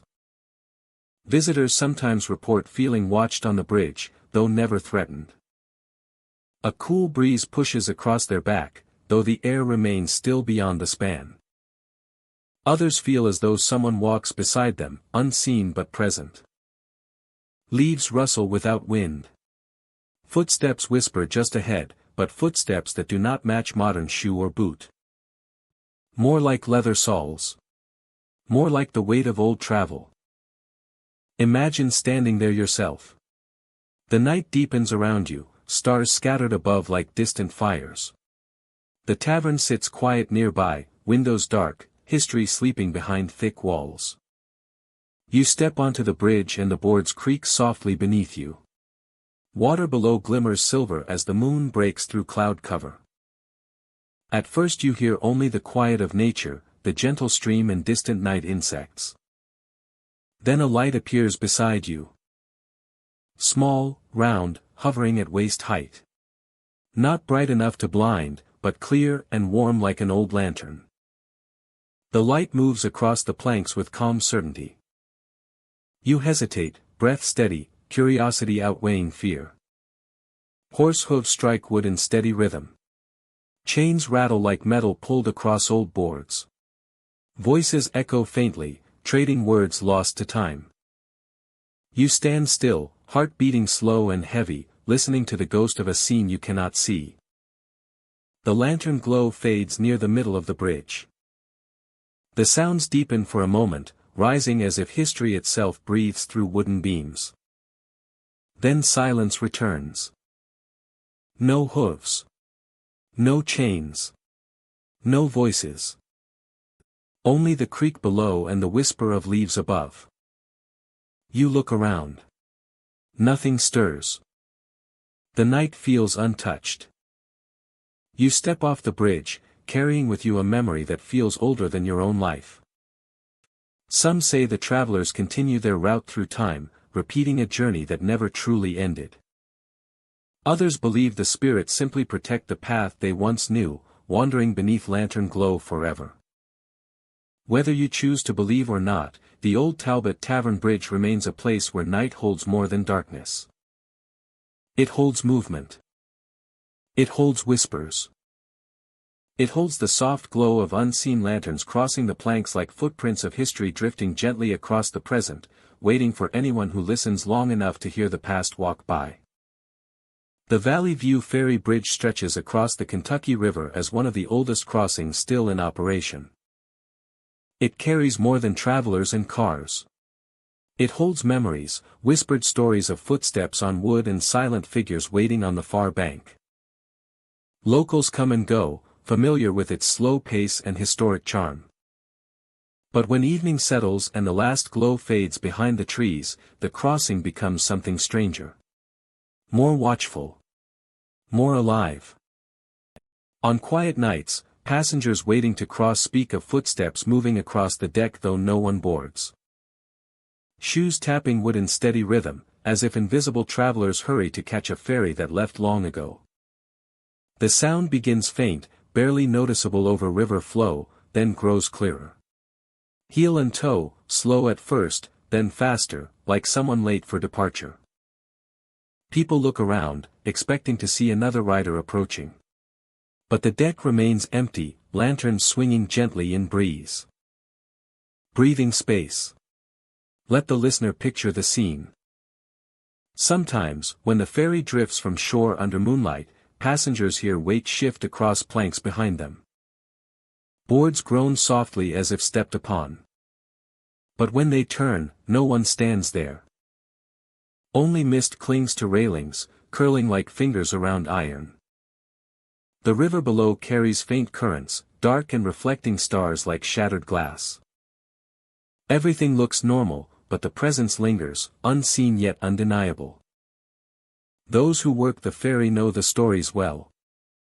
Old captains say they sometimes hear someone boarding late, footsteps shuffling across deck. They call out into darkness, asking if the traveler needs passage. There is no answer. Only echo of water against hull. Some have felt a tug on the rope, as though another hand helped guide the vessel, though no living soul stood beside them. History runs deep here, older than roads that lead to the river. Soldiers once crossed this water. Traders led horses and wagons over wooden planks long before engines hummed. Families traveled seeking new homes across distant hills. Some never returned. Legend claims the river still carries their footsteps like a memory repeating. Breathing space. Calm the pace, deepen atmosphere. Most unsettling of all are the shadow figures on the opposite bank. People waiting for the ferry in early morning hours have seen them standing along the shoreline. Tall shapes formed of darkness, motionless at first, then slowly raising an arm to wave. Not frantic. Not threatening. Slow and deliberate, like greeting an old friend. Passengers wave back, unsure why, only to watch the figures dissolve into trees before the ferry reaches shore. A young couple once crossed after sunset, wanting to experience the river under starlight. Halfway across, they heard footsteps behind them. They assumed another rider boarded silently. When they turned, no one stood on deck. Just them and the ferryman. The footsteps continued a moment longer, then faded as though the unseen traveler reached an end point only they could feel. When the ferry neared the opposite bank, the couple saw three figures waiting near the edge. By the time they arrived, the bank was empty. One ferryman recalled a foggy night when visibility dropped low. He guided the vessel by lantern, hearing nothing but water and engine hum. Then footsteps crossed the deck beside him. Soft but steady. He turned his lamp toward the sound. Empty planks gleamed with moisture. Yet the footsteps continued toward the front of the ferry. He felt a presence lean forward, as if looking into the dark river ahead. When they reached the far shore, he felt the weight lift, boards relaxing underfoot. Though unnerving, most believed the presence to be peaceful. Curious. Tied to history rather than malice. A reminder of journeys unfinished or crossings never completed. Some say the river keeps echoes of those who crossed long ago, replaying footsteps of the past for anyone willing to listen. Breathing space. Paint the scene slowly. Imagine standing on the ferry as dusk deepens. Trees blur into silhouettes. Water reflects only moonlight and scattered stars. You wait in your car or lean against railing, feeling the slow push of the river carrying you. Then, behind you, a soft step. You turn quickly. Nothing. Only empty deck and gentle rocking beneath your feet. Another step follows. Then two. Calm, unhurried, like someone approaching quietly. You hold your breath. The footsteps stop right behind you. You do not feel breath or heat, only the faint chill of river air. Ahead, on the far bank, figures take shape in shadow. They stand side by side, indistinct as smoke. One raises an arm, waving slowly. They remain for a moment, then melt into darkness, as if the trees swallow them whole.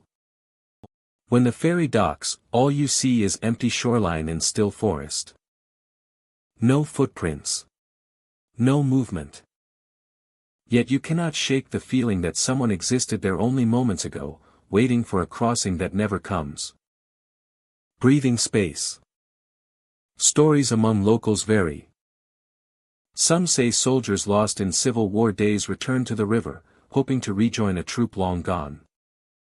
Others believe travelers who perished crossing still search for family on the opposite shore. Whatever truth rests beneath legend, the footsteps continue. The shadow figures continue. The river carries every story like driftwood, guiding them back and forth between worlds. The Valley View Ferry Bridge remains peaceful during daylight. Cars roll slowly across. Water sparkles bright. Children point at turtles sunning on rocks. But when evening arrives and the last riders cross under purple sky, the old ferry wakes. Boards creak under unseen weight. Footsteps echo through dusk. And distant figures wave from banks where no footprints remain. If you visit, watch the water gently splitting beneath the boat. Listen closely when silence hangs between shorelines. You may hear steps approaching from nowhere, pacing across deck as if another traveler joined you unseen. When you reach the opposite shore, look to the trees. A shadow may stand waiting, lifting its arm in one final wave before fading like mist along the Rivera's edge. The ferry continues its journey each day.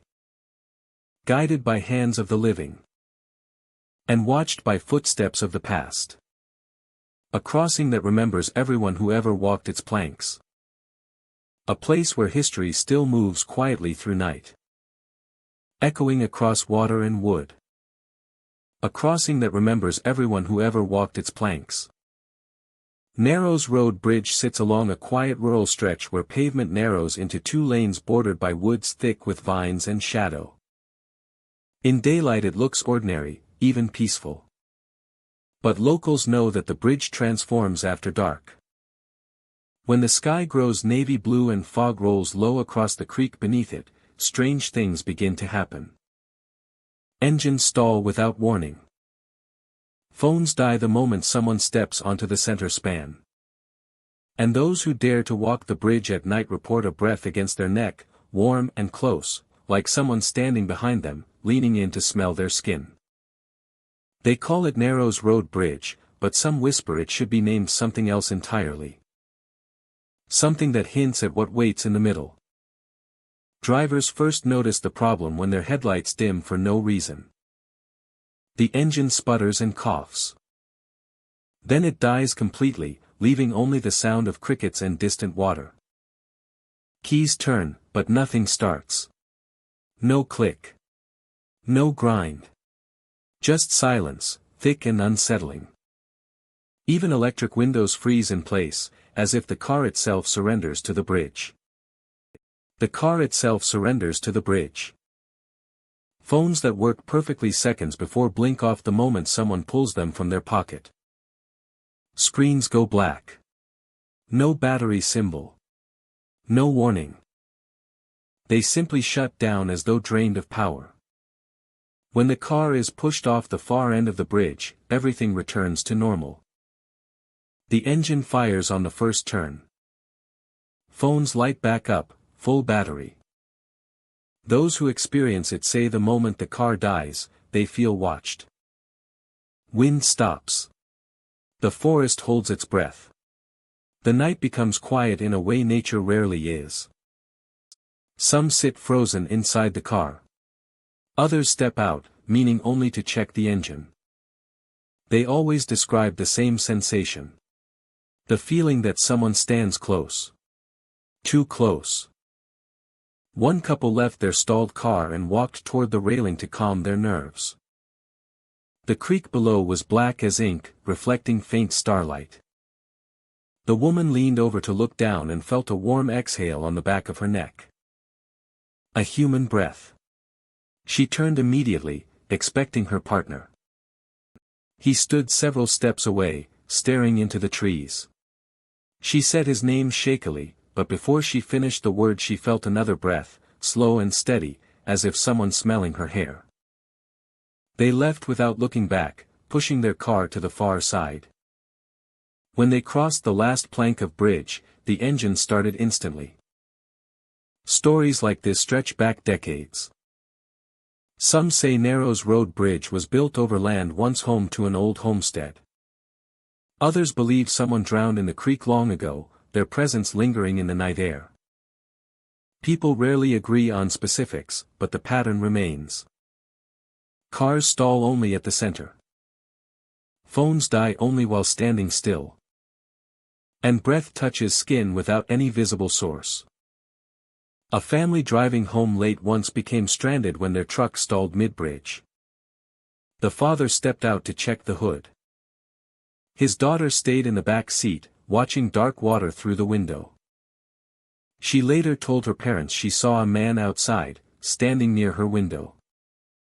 A shadow with no features, only the shape of shoulders and a head. His face leaned close as if curious. Yet her father saw nothing. When he returned to the truck, she whispered what she saw. He felt a chill sweep his spine.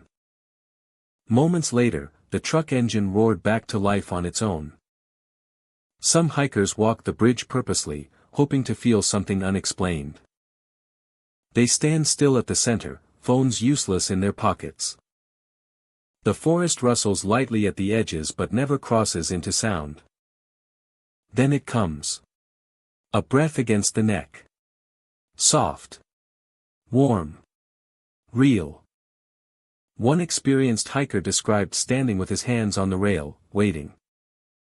He felt the touch of air against his skin, like someone leaning close enough to smell him. His instinct was to run. Instead, he turned slowly, expecting to face a prank or a stray animal. Nothing. Just empty bridge stretching into darkness. Yet he swears he heard a quiet exhale behind him, almost disappointed. Another visitor reported hearing footsteps approaching from behind, faint but steady. She kept walking, thinking someone else arrived. When she reached the center, her phone flickered and died. She turned to greet the footsteps, but the bridge was empty from end to end. Then breath brushed her ear, warm enough to feel it inside her mind. She ran until her feet hit gravel on the far side. Locals avoid the bridge after sunset. They speak gently of it, not fearing violence, but respecting something they do not understand. Some believe the breath belongs to a lost soul, lonely and searching for recognition. Others suspect the bridge itself remembers every person who crosses, leaning close like a curious observer. Imagine driving there yourself. Windows down, night air warm and still. The road ahead narrows and the bridge appears, a silhouette against moonlit creek water. You cross slowly, tires humming. In the center, your engine jerks. Lights flicker once. Silence takes hold. You reach for your phone as comfort. It shuts down instantly, black screen reflecting only your uneasy eyes. You step out. Gravel crunches beneath your feet. The night feels thick, like walking underwater. You stand alone on the bridge, staring into shadow. The railing is cold under your palm. You breathe deeply to calm your heart. Then you feel it. Warm breath gliding across your neck. Not wind. Not imagination. A presence standing inches behind you, close enough that you sense its focus. You hold still. Time stretches. You may feel fear or curiosity, but the breath remains steady, gentle, as if someone quietly smelling your presence. A moment later you step forward, and the breath fades like a sigh. You return to your car. The engine starts without hesitation as soon as you cross off the bridge. Your phone lights up bright as dawn. Narrows Road Bridge looks ordinary in sunlight. Cars pass freely. Birds return to their songs. But when night deepens and quiet climbs from the creek, something unseen watches the center span. Not violent. Not cruel. Just close. Too close. Drivers remember engines stopping. Walkers remember breath against skin. And everyone remembers the feeling of being noticed in the dark. If you ever visit Narrows Road Bridge, go with respect. Keep your courage steady. And when you reach the middle, listen closely. The night may hold a presence waiting just behind you, breathing softly at your neck, reminding you that some places are never truly empty. Brandenburg Ghost Bridge sits quiet among Kentucky backroads, a forgotten structure surrounded by thick brush and fading farmland. In the daylight it seems harmless enough, old wood and rusted steel stretching over still water below. Sunlight sparkles through broken boards, and the wind carries the smell of river and wild grass. Locals drive across without noticing, yet almost everyone in the county knows the tales whispered about what happens when the sun goes down. They say a pale boy appears there. Always watching. Always smiling far too wide. Groups who have visited after dark describe hearing giggles echo from beneath the bridge. Light at first, like someone trying to hold back amusement. Then it grows louder, scraping the silence, stretching into something that feels wrong. The type of laugh that is not shared with others, but directed at them. One night a group of teenagers parked near the bridge shortly before midnight, fueled by curiosity and the kind of courage that only comes from youth. They stepped onto the worn boards, breathed the cool air, and called into darkness below. Their voices faded without echo. Then they heard it. A laugh, soft and quick, drifting from beneath the bridge like something waking from sleep. Another laugh followed, sharper this time, playful yet mocking, as if inviting them to come closer. They approached the railing, flashlights in shaking hands. For a moment nothing moved. Only water shimmered black below, barely rippling. Then one of them gasped. A shape stood there in the shadows under the bridge. Small, like a child. Pale skin nearly glowing against the dark. He stared upward, unmoving, his smile stretched too far across his face. The grin looked painful, unnatural. The boy did not speak. He just watched. The teenagers backed away, breath shaking.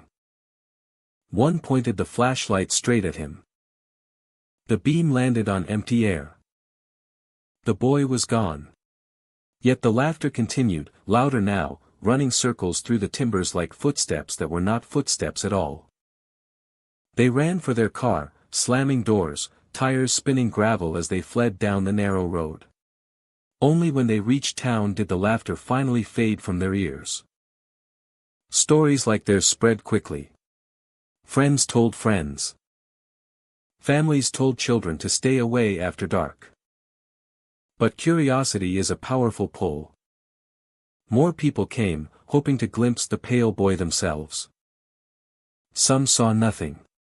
Others claimed to hear breathing beneath the boards, slow and steady, as though someone stood just below their feet waiting for them to look over the edge. A few insisted they saw the boy for only a second, head tilted, eyes bright like reflected moonlight. No one knows for certain who he was. Some believe he was a local child who drowned long ago, slipping into the river unseen. Others say he was struck by a passing car while walking home and now lingers near the bridge where he last stood alive. Older folk whisper of a more unsettling tale. A boy who vanished, never found, though his laughter was heard for weeks after the search ended. They say he might still call out for someone to notice him, trapped between now and then. Visitors who come alone report the experience differently from those in groups.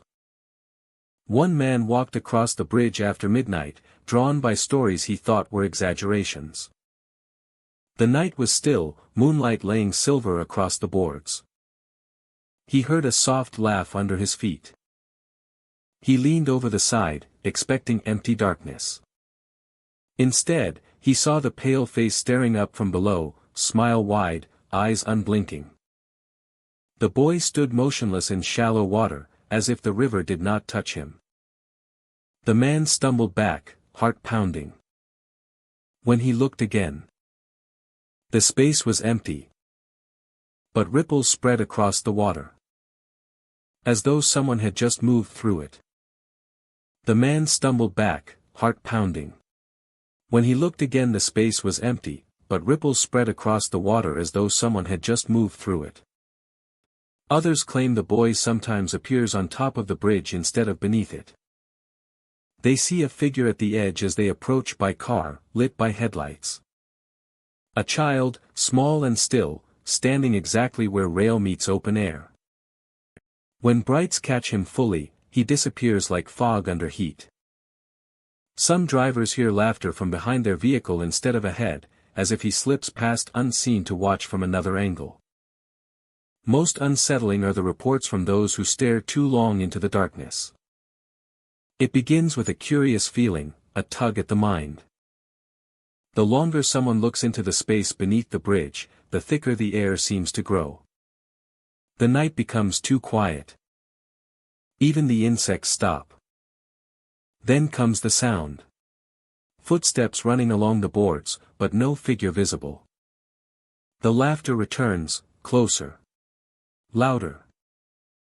Like someone circling them unseen. People describe feeling watched from every angle, unable to pinpoint where the presence stands. When they finally break away and look down once more, they sometimes find the pale boy below, grinning wider than before, as though pleased they stayed long enough for him to notice. The bridge itself holds history. Weather has worn its planks soft, rain darkened them over countless seasons. Graffiti marks the beams where visitors left evidence of their midnight visits. Some carved initials. Others wrote warnings. Yet no sign remains long. Paint fades quickly. Words smear in rain. As if the bridge does not want to keep messages. As if it prefers silence. Only laughter seems to linger. During the day, nothing feels strange. Birds sing, water sparkles, and the bridge stands quiet under sun. You may walk across and wonder why anyone feels fear here. But return at night, when fog thickens and moon hides behind cloud, and the air changes.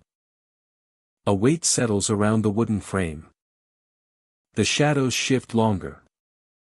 The river whispers slower. And somewhere, beneath the boards or just beyond the edge of light, something watches. If you ever visit Brandenburg Ghost Bridge after dark, step carefully. Listen closely. Do not lean too far over the side unless you are prepared to meet eyes staring back. And if you hear laughter, twisted and sharp, echoing against the night, know that many before you have heard the same. If you see a pale boy beneath the railing, smiling too wide, do not stare too long. Because some who did say footsteps rushed toward them, laughter growing louder until they fled without looking back. Some say he reached for them. Some say he followed. Burnside Island Bridge stretches low across calm Georgia water, connecting quiet neighborhoods to marsh and moss-draped oaks.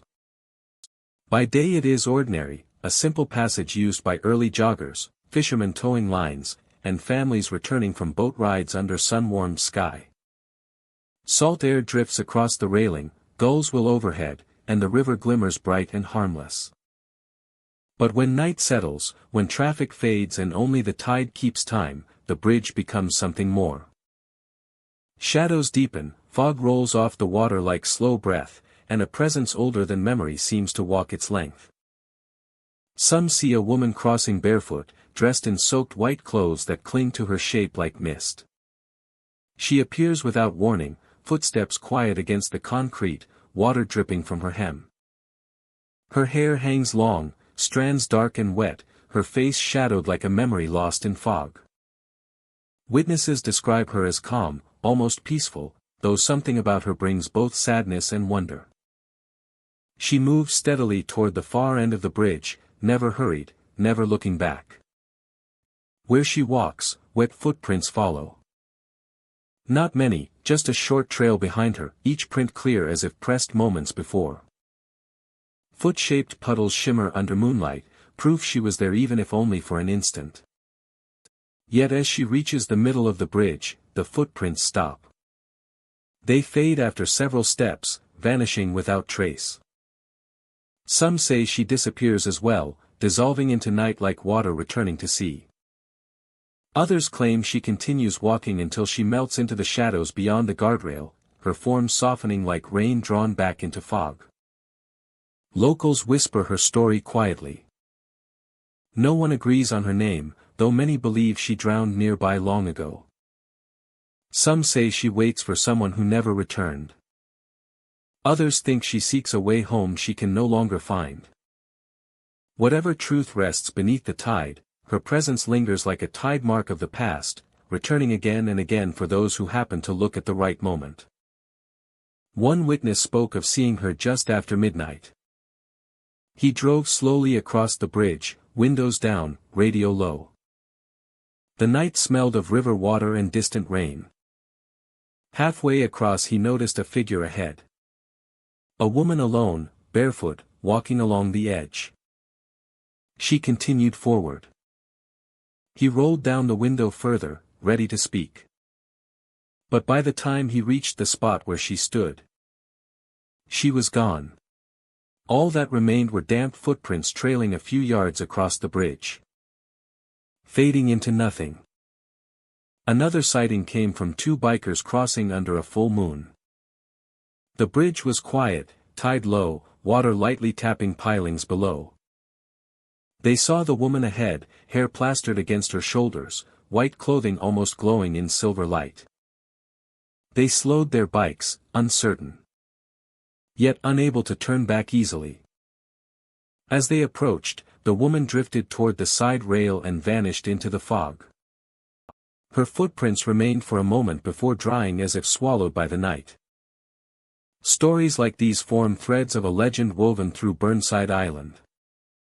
Though many have not seen her, most know someone who claims they did, or they have heard the tale told by fishermen at dawn when the marsh is still half asleep. They speak of early morning mist curling like fingers over the water, the air cool, the bridge hushed. Occasionally footsteps echo faintly long before anyone appears. Some swear they heard dripping water though the pavement was dry. Others find small wet prints on the concrete leading toward the rails and ending abruptly at the edge. The most unsettling reports come not from those who saw her, but those who felt her before noticing anything strange. A driver alone late one night felt a chill through the cabin as if someone unseen sat in the passenger seat. The feeling was brief, gone in seconds, but powerful enough to make him look to his right. No one. He continued forward, unsettled. As his headlights crossed the span, a woman appeared walking the shoulder ahead. He slowed, drawn like everyone else, unsure whether to stop. But before he reached her, she vanished right in front of him as if swallowed by darkness. He pulled over, heart racing, stepped out to check. Only wet prints remained for a few steps, fading into nothing. Imagine yourself crossing, or walking, that same bridge. The night still, clouds moving slow across the moon.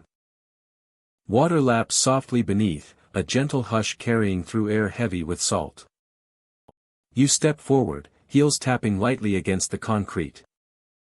A thin fog gathers near the rails, curling around light poles like cloth. You pause. The silence deepens until it feels alive. A woman in white. Barefoot. Walking toward you with quiet grace. Her clothing hangs heavy as if rain-soaked, droplets shimmering in pale light. She does not speak. She simply walks, each step leaving wet marks behind her. You hold your breath. She passes without meeting your eyes, calm but distant, like a memory untethered from time. You turn to watch her continue, but after several steps she fades into night. One moment present, the next dissolving like ripples beneath the surface. The wet footprints remain only briefly. 5 steps. Maybe 7. Then they vanish, leaving dry concrete as if no one crossed at all. You stand there, heart steady, unsure whether you witnessed something real or something shaped by old stories and moonlit imagination. Yet the memory stays long after the night ends.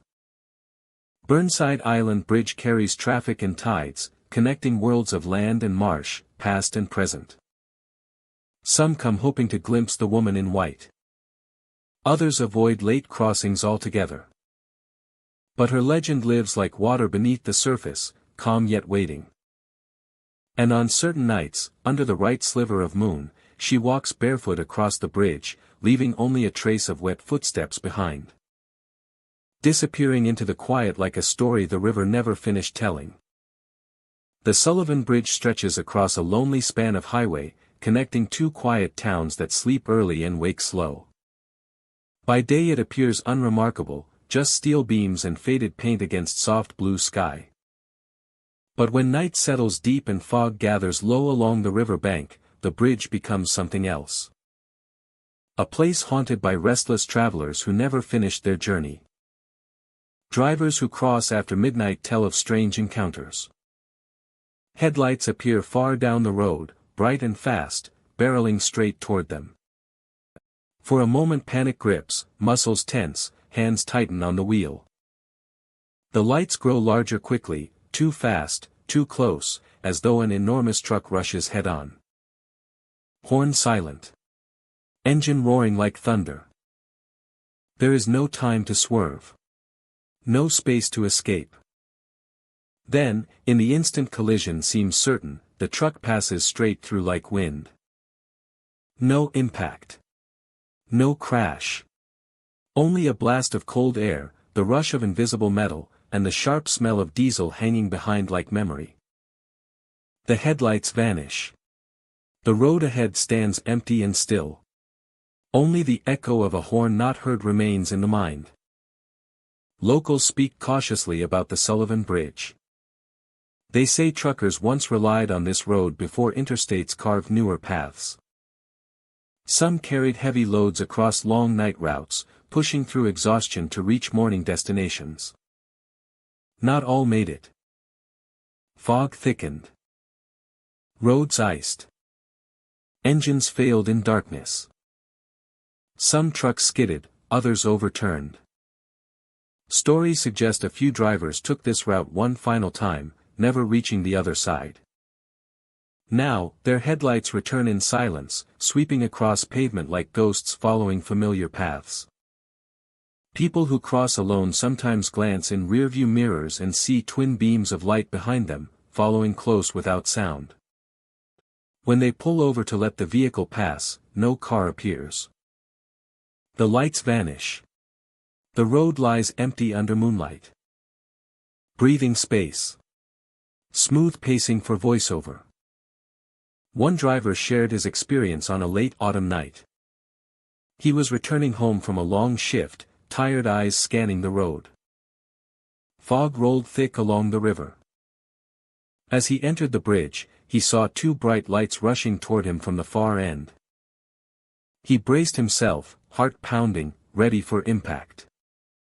The lights reached him in seconds. A massive truck shape formed around them, silent and immense.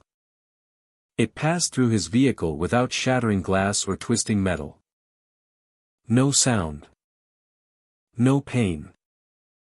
Only cold wind blasting through the cabin, whipping his hair, filling the car with the scent of diesel and old engine oil. When he looked back, nothing followed. He drove the rest of the way home in silence. Others tell of hearing engines rumble beneath the bridge late at night when no trucks drive overhead. The sound rises deep from the river, like heavy tires rolling across unseen pavement. Some nights, headlights appear beneath water surface, drifting like fireflies before fading into gloom. No one knows how often the spirits cross. Some weeks nothing happens. Other nights, multiple drivers report the same encounter within hours. Breathing space. Families who live nearby claim they occasionally hear brakes screeching in the distance. They rush to windows fearing an accident. But the road stands quiet. Crickets sing. Fog glimmers under moonlight. The phantom truck has already passed through, continuing its eternal route toward a destination beyond time. The Sullivan Bridge itself seems to respond to unseen weight. A gust of wind pushes against their doors, though weather reports show calm air. Sometimes the metal railing trembles. Loose bolts rattle softly like someone brushing against them. Some travelers say the ghosts are not angry. Only persistent. Determined to finish what life cut short. They return again and again, headlights bright as memory, engines silent but powerful. A haunting not of fear, but of unfinished roads. Breathing space. Deepen the imagery. Imagine crossing the Sullivan Bridge under a moonless sky. River mist rises around you, swirling like pale smoke. Your headlights cut a narrow path through darkness, reflecting off metal beams overhead. Halfway across you notice lights ahead. At first tiny, distant, harmless. Then growing fast. Too fast. They blaze white like stars falling. Your heart climbs to your throat. Instinct grips. You grip the wheel harder. The lights hit you. But instead of metal and chaos, you feel only a cold rush, like driving through an icy waterfall. Your breath catches. A faint vibration hums through your car frame. Diesel fills your nostrils, sharp and bitter. You blink once. Twice. The bridge stands empty. The road silent. The only movement is mist curling around guardrails. You continue forward slowly, as though something unseen rides alongside. Breathing space. Some investigators have stood on the bridge with cameras and recorders, waiting for headlights that never appear. Others capture faint images by accident, a blur of light streaking behind them or a shadow of a truck-shaped crossing where no vehicle traveled. Microphones pick up distant engine growls, low and steady, fading as if traveling into another world. The legend spreads quietly through truck stops and diner conversations. Drivers passing through at night reduce their speed approaching the bridge, scanning for phantom lights. Some speak of holding their breath crossing, praying for calm passage. Others claim they flashed their headlights once to pay respect, acknowledging the unseen convoy. Headlights rushing toward you. A silent truck passing through metal and flesh like air. The smell of diesel left behind, lingering longer than fear. A haunting of wheels still rolling, engines still pushing through eternal fog. Daylight erases all strangeness. The Sullivan Bridge returns to ordinary steel and asphalt. Birds perch along rails. Fishermen cast lines near riverbank below. Cars cross steady and unremarkable. Night falls and the world sleeps, the bridge shifts. Past travelers awaken. Headlights glow in memory. Engines hum from somewhere between time and road. If you ever find yourself crossing the Sullivan Bridge alone after midnight, keep your eyes steady. Feel the air. Listen for rumble under your tires. And if you see bright lights rushing closer with impossible speed, do not panic. Do not swerve. Hold your course. The ghost truck will pass right through, leaving wind cold and heavy around you. A breath of diesel might follow, sharp enough to make you blink. When you reach the far end of the bridge, look in your rearview mirror. You may see nothing. Or you may see two faint lights lingering one moment longer before fading into night. Continuing a journey that never ends. Harlan Rail Bridge stretches across the river like a memory suspended in rust and steel. Once a proud passage for heavy engines, it carried coal, cargo, and countless travelers through Kentucky's Appalachian hills. Trains thundered across its beams day and night, whistles echoing through mountains and valleys. Today, the tracks are quiet. Grass pushes through weathered ties. Lantern posts stand cold in the wind. But many believe the bridge never truly fell silent. When night descends and the river fog thickens, chains rattle as if freight cars still hook and unhook. Stand on the bridge long enough and the metal beneath your feet begins to hum. A vibration, faint yet real, moves through the beams like a passing engine no one can see. And from far across the valley, a voice calls out through the dark. All aboard. Harlan Bridge carries history in its bones. It survived storms, floods, and a century of footsteps. Locomotives roared across with such force the whole bridge shook like thunder. Coal miners rode the line to distant towns. Families waved goodbye beneath rising steam. Then the rails closed. Engines moved elsewhere. The bridge became a relic. Children dared each other to walk across. Couples carved initials into the railing. Photographers climbed there for sunset shots. Yet beneath the surface, the old rhythm of the railroad never faded entirely. Visitors feel it most during still nights. The air hangs heavy, the river whispers below, and crickets fall silent. Then a metallic clink echoes across the beams. Chains shift with no hand touching them, sliding just enough to produce sound sharp and real. Some travelers freeze, thinking someone else is near. They wait for movement, eyes drawn down the rails. Nothing appears. The river flows, black and endless beneath the shadowed bridge. A few steps farther and the vibration begins. Subtle at first, like machinery turning far away. The steel underfoot grows warm, trembling faintly. People press their palms to the railing and feel the pulse. As though something heavy approaches. But the tracks remain empty, stretching into darkness with no lights, no engine, no smoke. The vibration ends as suddenly as it starts, leaving the heart racing with questions unanswered. One night a group of locals stood at the midpoint, flashlights off, letting moonlight guide them. They told stories of old rail workers, of whistles heard long after the last train passed. The wind carried the smell of river silt and rusted iron. Just as one of them began to speak, chains rattled behind them. They turned. No one stood there. The sound grew louder for a moment, like couplers connecting. Then silence. Moments later, the bridge beneath their feet thrummed like a heartbeat. The vibration traveled through the rails, up through their shoes, into their bones. A deep tremor that made the air feel electric. They braced themselves, expecting bright headlights to burst through the dark.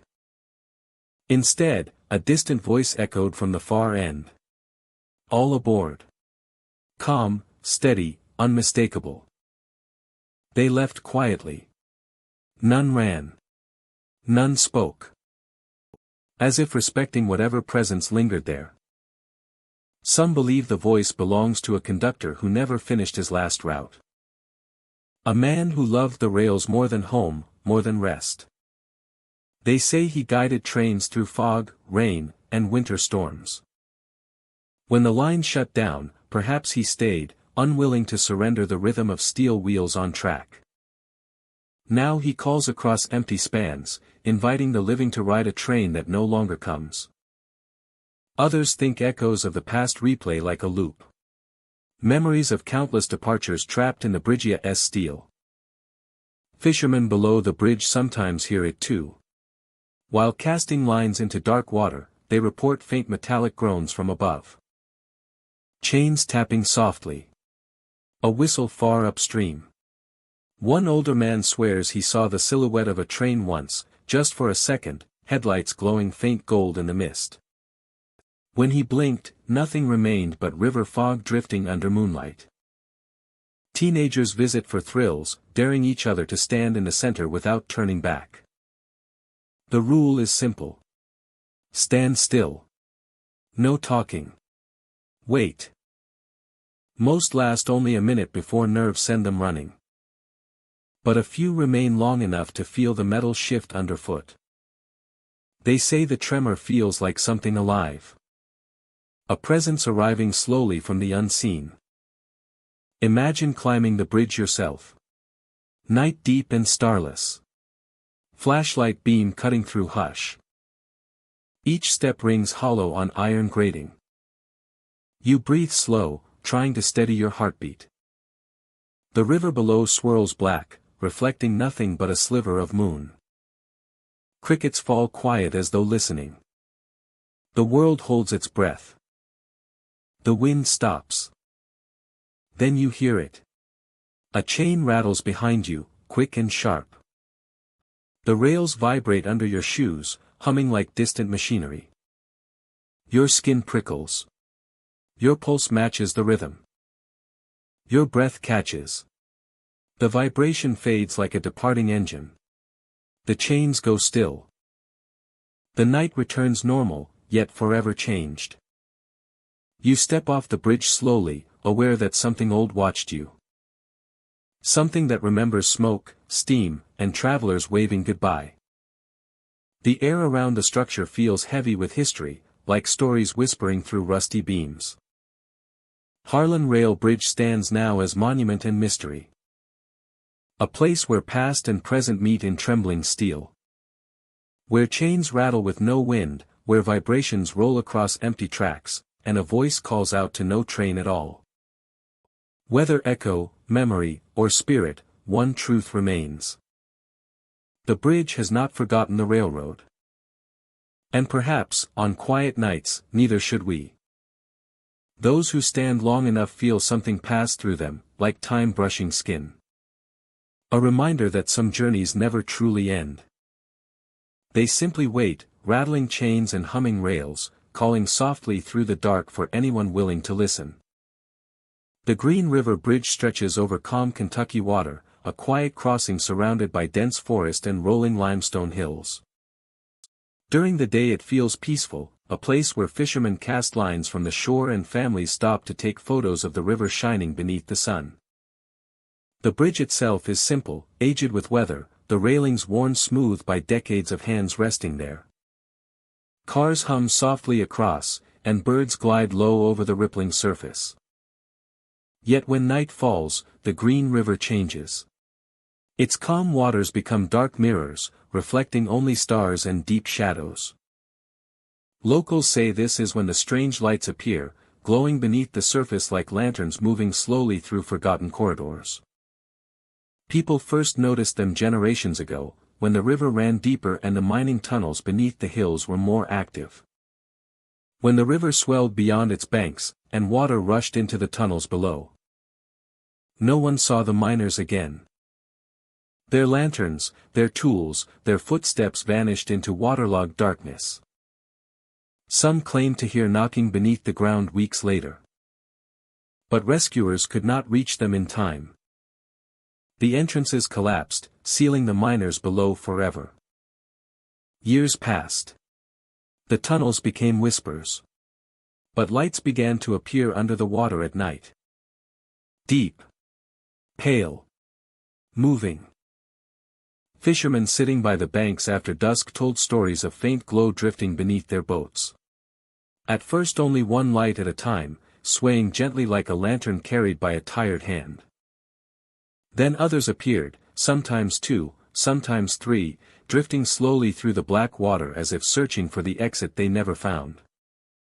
They do not flicker like headlights or reflections. They glide, steady and patient, as though held by invisible figures walking along the riverbed. One older man shared his encounter. He had grown up hearing the stories, never believing them fully. But one summer night he camped near the bridge, wanting to watch the stars and listen to crickets hum along the banks. The river was quiet. Mist curled above the surface. As midnight drew close, something stirred. A faint glow sparked deep below. Not moonlight. Not reflection. A pale greenish lantern-like orb drifting upward slowly. He leaned over the edge, heartbeat quickening. The light moved closer, not rising to the surface, but sliding beneath him like someone walking through an unseen tunnel. Then another light appeared beside it, moving in tandem, swaying slightly as if carried on a long walk. He could see nothing attached to the glow. No shape. No shadow. Only the light. When it passed beneath the bridge, he heard a sound. Not water. Not wind. A distant tapping, rhythmic like pickaxes striking stone. He backed away, unsure if he imagined it. The lights disappeared downstream, fading until darkness swallowed them again. Locals speak of similar experiences. Couples parked near the bridge for a quiet evening suddenly notice soft illumination beneath the water. Hikers passing overhead at night see glowing paths tracing the riverbed like ghostly miners still working below. Kayakers feel chills when gliding above the lights, sensing something beneath them watching, waiting. Yet no one has ever reached the lights or touched them. They remain deep, unreachable, as if bound to the Rivera's memory. Some say that if you stand on the bridge long enough and watch the water, you might hear faint voices carried on the current. Not clear speech, but low murmurs, like men talking through stone. Others report hearing metal scraping rock, the sound of wheels on tracks long since buried. A few insist they smelled oil and coal on nights when no machinery was near. Memories of mines sealed by time drift back like ghosts riding water. Braver souls have dropped weighted lanterns into the river, hoping to follow the glow. But the moment the lantern sinks, the lights below vanish. The river grows still. Silence spreads across the water like a held breath. It is as though the miners sense when someone watches too closely. Perhaps they retreat deeper, into tunnels only they remember. One group of friends took a boat out after midnight, determined to record the lights on camera. They paddled slowly beneath the bridge, voices low, flashlights off. When their eyes adjusted, a soft glow emerged in the depths. Two lights moved beneath them like footsteps in slow rhythm. Cameras pointed down, but each time they recorded, the lights dimmed. Finally one friend leaned close to the water. In the darkness he heard tapping again, louder now, like someone signaling from below. He whispered a nervous message, half apology, half question. The tapping stopped. A moment later, a new sound rose. Like heavy boots shifting on stone. He dropped his oar in panic. The lights vanished instantly. The river returned to black. Not every night reveals the lights. Some months pass without sightings, making skeptics shrug off the tales. But then another fisherman returns shaken. Or a late-night traveler parked on the bridge swears they saw movement far below the surface. The glow comes without pattern or warning. But when it does, those who witness it feel the same chill. As though the past is not gone at all, only waiting beneath the river, still searching for escape. Even without the legends, the Green River Bridge holds a haunting beauty. Old beams stretch above deep reflection, moss grows between stones, and moonlight turns the water into silver glass. Standing there alone at night brings a feeling both peaceful and unnerving. The sound of water is gentle, but beneath it sits a silence too heavy to ignore. If you visit the bridge once the sun slips away, lean over the railing and watch the surface. If you see faint green light drifting below, you will understand why the stories never die. Perhaps the miners still walk their flooded paths, lanterns glowing through eternal night. Perhaps they seek the exit the river stole from them long ago. Or maybe they simply continue their work beyond time, guided by duty even after breath has left them. Or maybe they simply continue their work beyond time, guided by duty even after breath has left them. Should you hear tapping on rock or murmurs carried with the current, listen with respect. This is their river now. Their corridor. Their endless shift beneath the green river bridge. And if you see the lights moving slowly through the depths, know you are watching history alive, not gone. Lanterns of those who never found the surface, still searching through the dark below. Tyrone Bridge stretches over the Kentucky River like a spine of steel and concrete, weathered by wind, storms, and generations of footsteps. The view from its height is wide and unforgiving.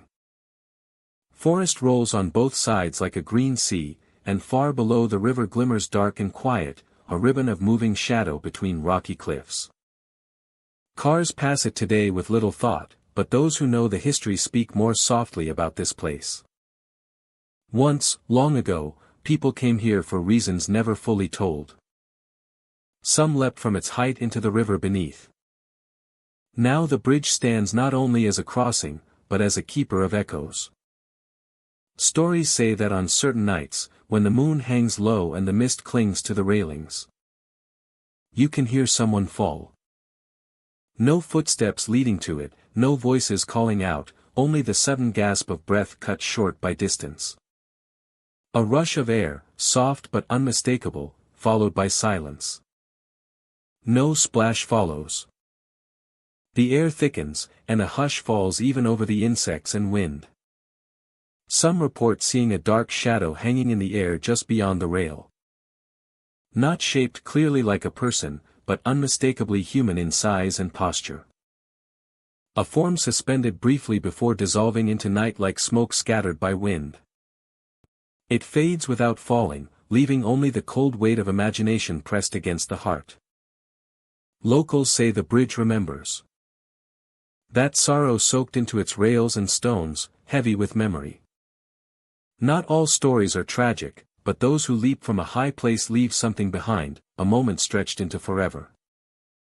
The land beneath Tyrone Bridge holds those remnants like folded letters in the dark. A worker once patrolled the area at night, keeping watch near the road. He paused halfway across the span, listening to the river below. Then it came suddenly. A breath. Sharp. Desperate. The sound of someone falling, clothing snapping against air. He looked over the rail, expecting to see a body plunging into water. There was nothing. No ripple. No splash. Only black river sliding beneath like polished stone. He stepped back, shaken, unsure whether to trust what he heard. As he turned to leave, he glimpsed a shape hovering near the far end of the bridge. A tall shadow, featureless and still. He blinked, and it vanished. Another encounter came from a traveler who stopped late at night to watch stars reflect on the river. He leaned against the railing, breathing in cool air. The night was calm, peaceful in every way. Then he heard footsteps approach behind him. Slow, steady, as if someone walked with weight on their mind. He turned, expecting another sightseer. No one was there. The footsteps continued for several seconds, seemingly right beside him though the bridge was empty. Then, suddenly, a gasping sound broke the quiet, followed by the rush of air plummeting downward. The traveler jerked forward, gripping the railing, searching the river. No movement. Only silence. The feeling of someone slipping away lingered like a shadow stretched thin. Some claim the sound only comes to those standing alone. Others say the bridge calls to those who approach with heavy thoughts. Whether true or not, many avoid stopping there after dark. They speak of a weight in the air, as if grief itself sits on the beams like a perched bird watching every passerby. The river below makes no judgment, only reflects what approaches. Legends grow around places like this, places where past and present meet without permission.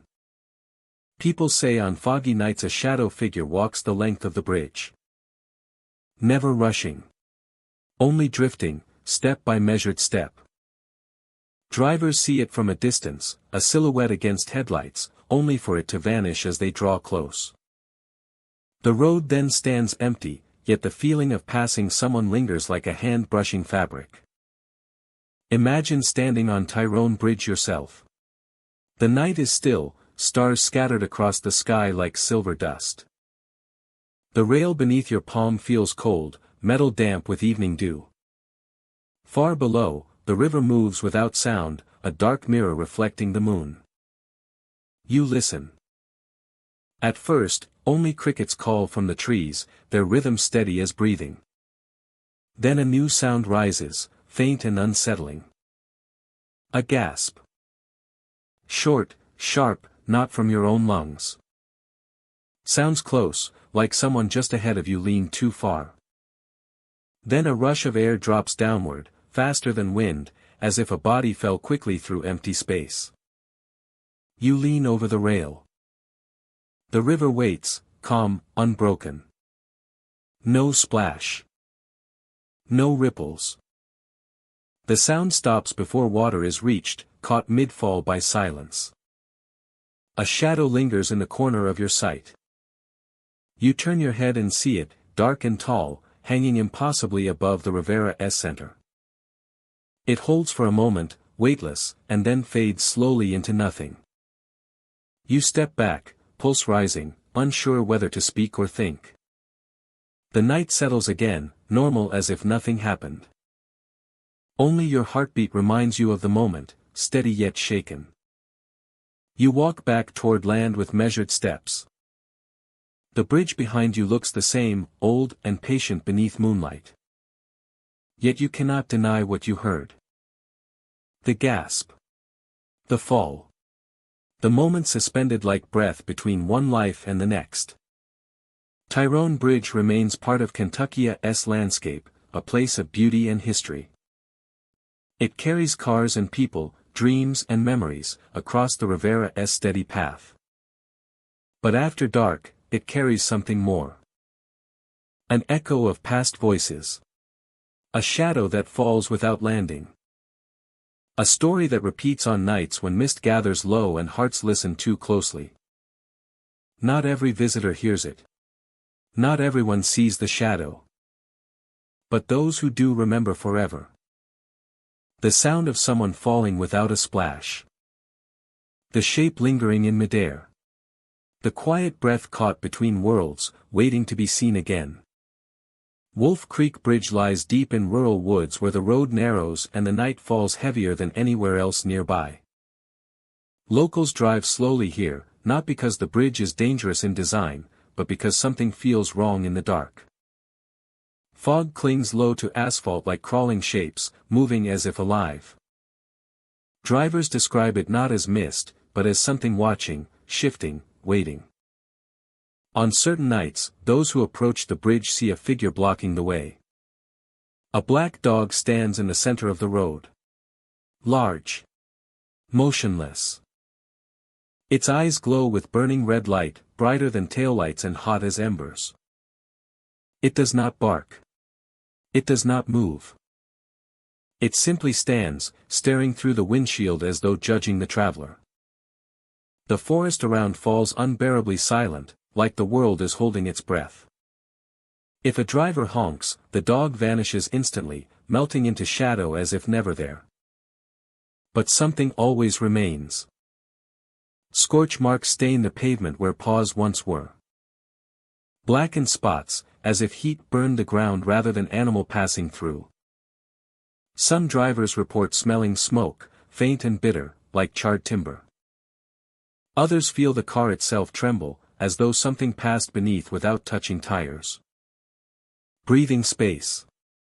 Let the listener visualize the scene. Wolf Creek Bridge earned its reputation through stories passed between families, truckers, travelers, and those who dare the road after midnight. People say the dog appears more often in deep fog when visibility falls low. Headlights create tunnels of white through darkness, and the woods stand like tall walls on either side. The creek beneath flows slow and cold, its voice muffled under heavy mist. This place feels removed from time, untouched by daylight memories. Some believe the black dog is a guardian spirit protecting the bridge from harm. Others think it is a warning sign, urging drivers to turn back before misfortune. Misfortune crosses their path, but no theory stands proven, only sightings remain. Consistent across generations. One driver recalled traveling home from work well past midnight. Fog rolled across the road in sheets, dimming headlights until only a few feet ahead remained visible. As he neared the bridge, something emerged slowly from haze. A black dog, towering over the yellow centerline. Eyes burning. The driver braked hard, heart pounding loud enough to feel in his chest. He honked the horn once. In that instant the creature vanished. No running, no jump, no shadow slipping away. Gone. Only scorched marks under his headlights remained, smoking faintly on cooling asphalt. Breathing space. Slow, steady narration. Another story tells of two friends driving on a foggy autumn night. They laughed at ghost tales, certain fear was a game of imagination. But halfway across Wolf Creek Bridge, the car lights caught a shape ahead. The dog stood still. Silhouette blacker than night, eyes burning bright. The friends whispered uneasy, unsure what to do. When they honked the horn twice, the dog disappeared. What shocked them more was the pavement after. Even more unsettling, when they continued forward, the fog parted briefly. Breathing space. Some people refuse to cross the bridge at night. They tell of hearing growls under the car, low and rumbling, as though something runs beside them unseen. A shadow flickers along tree line. Leaves rustle without wind. Then silence swallows the sound. A chill presses against windows like frozen breath. Travelers grip the wheel tighter, accelerate, and vow never to return after dark. Investigators and thrill seekers visit often, equipped with cameras, hoping to capture proof. They record fog moving strangely, flowing against breeze, curling around ankles like living shapes. Some capture photographs of red glints floating in darkness, too high for reflectors and too intense for fireflies. Often nothing happens for long stretches. But when patience stretches thin, the dog sometimes appears, blocking the road as if summoned by attention alone. Breathing space. Ease the listener deeper into atmosphere. Imagine driving toward Wolf Creek Bridge on a quiet night. The road narrows. The bridge emerges like an old spine across the creek. You slow, peering ahead. A shape forms where headlights meet fog. Black. Still. Watching. You grip the wheel. The dog stands unmoving, its eyes burning like coals in a fireplace. You honk nervously. In one breath it disappears, like smoke drawn into air. Your tires pass over scorched marks, warm enough to radiate heat through the car floor. A faint scent of burnt wood drifts through vents. The fog seems to follow you past the bridge, rolling behind like something alive. You focus on the road, not daring to look back. When you reach open highway, the night feels lighter, like pressure lifted from lungs. Breathing space. Some theorists link the black dog to old legends of guardian animals that guide souls or warn travelers. In tales across the world, phantom dogs appear at boundaries where life and death meet. Bridges. River crossings. Lonely crossroads. Wolf Creek fits that pattern. A place of passage, where mist blurs reality and echoes carry strange voices across water. Locals say the dog appears more often when storms approach or when someone crosses with heavy worry in heart. A sign. A watcher. A reminder of something forgotten. No one knows if the creature protects or warns. But many who encounter it drive slower afterward, lights bright, minds alert. Fear teaches caution better than any sign. Daylight washes mystery away. The bridge looks ordinary. Weathered boards. Steel railings dulled by rain. Birds perch where the dog once blocked the path. Fog rests only as morning dew. But at night, when fog thickens and headlights tunnel through white darkness, Wolf Creek Bridge returns to its older self. A place where shapes move like living shadows and a black dog waits with burning eyes. If you ever find yourself crossing in late hours, keep your light steady. Drive slowly. Watch the road ahead. And if you see a dark shape standing still, staring through you with embers for eyes, remain calm. Honk once. Feel air grow colder. The dog will vanish. But scorch marks may remain beneath your wheels. Proof of footsteps that never belonged to any living creature. Wolf Creek Bridge holds its secrets in silence and fog. A crossing watched by something ancient. Something that leaves only smoke, heat, and memory behind. Land between the lakes stretches across Kentucky and Tennessee like a world suspended between past and present. Water on both sides. Forest dense as a wall. Roads winding through old timber where history lingers in silence. What stands today as a recreational escape once held small communities, cabins, and farmland before the land was reclaimed. Many homes were abandoned, their windows left staring into the trees like vacant eyes. Near one remote trail stands a narrow bridge. Weathered wood. Moss creeping along planks where footsteps fall softly. Most visitors cross it without trouble in daylight, enjoying birdsong and breeze. But when evening comes, the atmosphere thickens. Shadows grow long. The cabins hidden in the trees seem to move in peripheral vision. The bridge becomes something else entirely. People walking there claim they spot figures inside those abandoned cabin windows. Not rushing or threatening. Just watching. Completely still. Sometimes one. Sometimes many. Their silhouettes faint behind dusty glass, as though waiting for someone to notice them. If you stare too long, the figure disappears like breath fading from a mirror. Locals say this place remembers those who lived here before the land changed. Families were relocated. Some left willingly. Others left reluctantly, hearts tied to the soil they tended. Their homes crumble now, but the presence remains. Night brings those memories back to life. The bridge is the center of the stories. Cross it at dusk and whispers begin in the woods. Soft at first, like wind sliding through leaves. Then clearer, as though spoken by voices close but unseen. Turn back. Turn back. Some hear it once.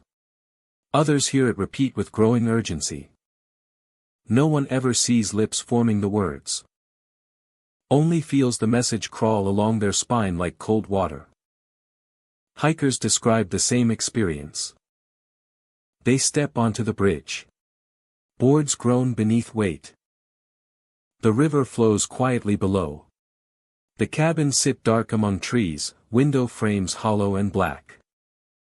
Halfway across, the world falls strangely silent. No crickets. No rustle of raccoons. The air holds still. A whisper curls along the ear like breath. Turn back. Some freeze in the center. Others move quickly to the far side. A few brave souls continue, ignoring the whispers. They say the silence thickens the deeper they walk beyond the bridge. The forest closes in.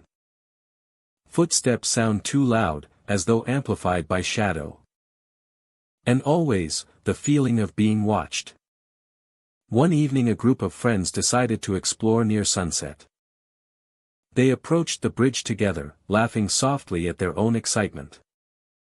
The sky glowed orange, fading to violet. As they stepped onto the planks, the laughter died. They reached the middle and paused. One of them glanced toward the nearest cabin. A shape stood behind the broken pane of glass. He blinked, and the figure was gone. The group hurried forward. Whispering began behind them, close enough to hear each word without confusion. Turn back. Turn back. The voices sounded neither angry nor pleading. The voices sounded neither angry nor pleading. More like warning spoken by someone who knows what lies ahead. When they reached the end of the bridge, the whispers stopped as if cut with a blade. They left quietly, not speaking until reaching their car. Only later did they reflect on the stillness of the forest once the whispers began. Some hikers returned to test the place again. On moonlit nights the cabins seemed brighter, windows reflecting pale silver. A few report seeing more than silhouettes. One woman claimed she saw faces inside, expressionless as old portraits. When she dared step closer, the windows clouded as though covered in frost from inside. She turned back before reaching the door. Another visitor walked alone one evening, drawn by curiosity and the quiet stretch of water beneath the bridge. He sensed no danger at first. The trail felt calm. Then as he stepped on the center plank, whispers flowed from the darkness like wind across his collar. Turn back. He kept walking. The voice repeated, closer this time. Turn back. He reached the far end and the air behind him felt cold, like someone standing inches away. When he turned, the bridge was empty. The cabins silent. Yet he ran until the forest opened to road. Some believe the voices belonged to those who once lived here. Spirits of families forced to leave homes they loved. They protect the land, urging travelers away from places where the past still breathes too deeply.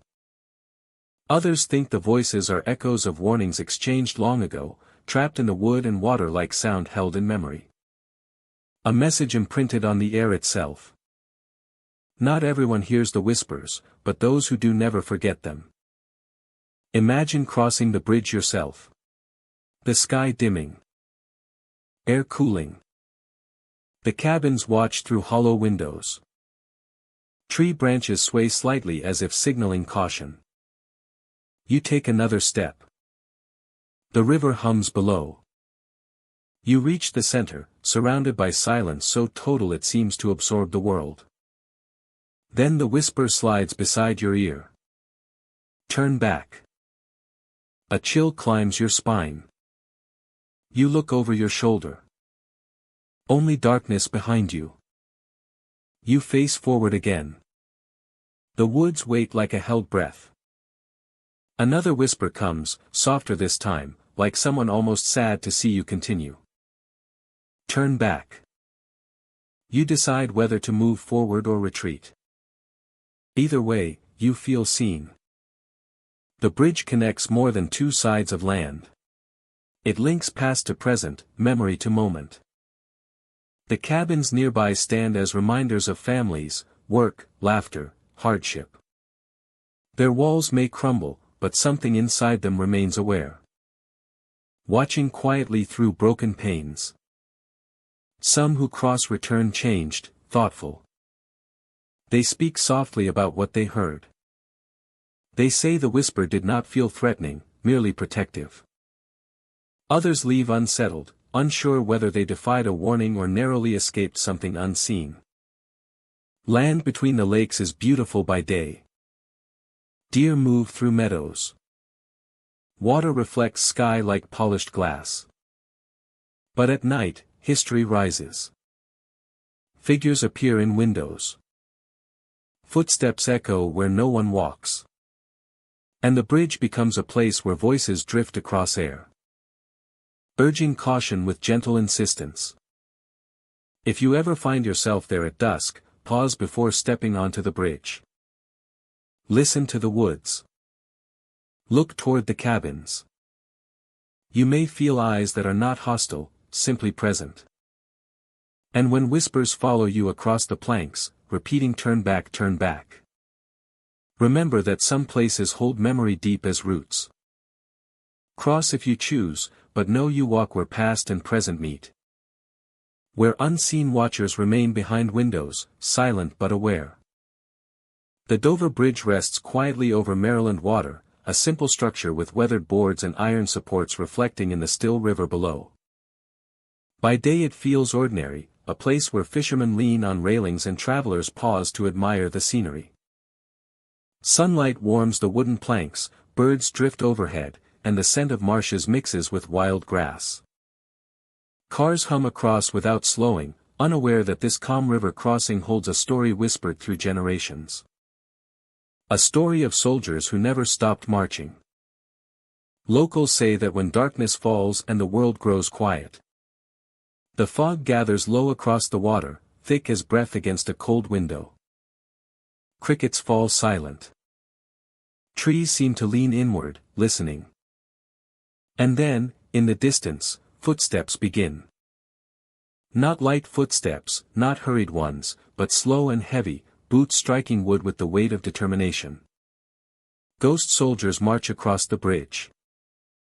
The sound carries clearly through the night, echoing along the planks like a heartbeat too rhythmic to ignore. Some witnesses describe hearing metal clank along with the steps, as if rifles brush against gear. Others swear they heard a flagpole tapping, as though carried by unseen hands. Yet the most unsettling detail comes from the flag itself. A flag that waves without wind. Its cloth ripples in a breeze that touches nothing else. Moving like a memory repeating without end. People who have seen this spectral parade say the figures appear faint but unmistakable. Uniforms without defined faces, shapes molded from moonlight and mist. They march in a line across the bridge, boots in perfect synchrony, shoulders straight as though still bound to duty. Some claim the soldiers glance toward living witnesses, though no eyes can be seen. Others say the march continues without acknowledging the living at all.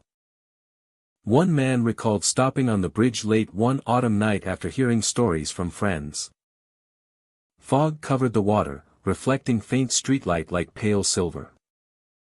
He leaned on the railing, listening to the quiet. Then he heard them. Boots. Slow at first, then stronger, closer. The bridge trembled softly beneath each step. He froze, watching as figures emerged from the far end. They walked together, rifles slung over shoulders, a flag raised high. The cloth moved though the air remained still. He could hear metal, the faint ring of steel against steel, like gear bouncing against marching bodies. They passed him without a word. The man stood inches from the procession, heart hammering, feeling cold crawl along his spine. The soldiers never looked at him. Their faces were shadows beneath ghostly helmets. When the final figure reached the opposite end, the march faded. One by one the shapes dissolved into mist, as though sunrise had arrived early. The sound of boots died away. The bridge stood silent once more. Others tell of hearing the soldiers long before seeing them. They describe footsteps echoing through fog when no one else is nearby. A clink of metal, like canteens rattling or bayonets tapping against belts. Some drivers crossing late at night claim they glimpsed silhouettes through their headlights, only for the road to appear empty when they blinked. A few say they drove through a column of soldiers, the shapes passing through the car like cold breath sliding across glass. The origin of the haunting varies with the storyteller. Some say the soldiers marched through this region during war, crossing the river on their way to battle. Many never returned. Their duty unfinished, they continue to march the bridge each night, forever bound to a moment that never ended.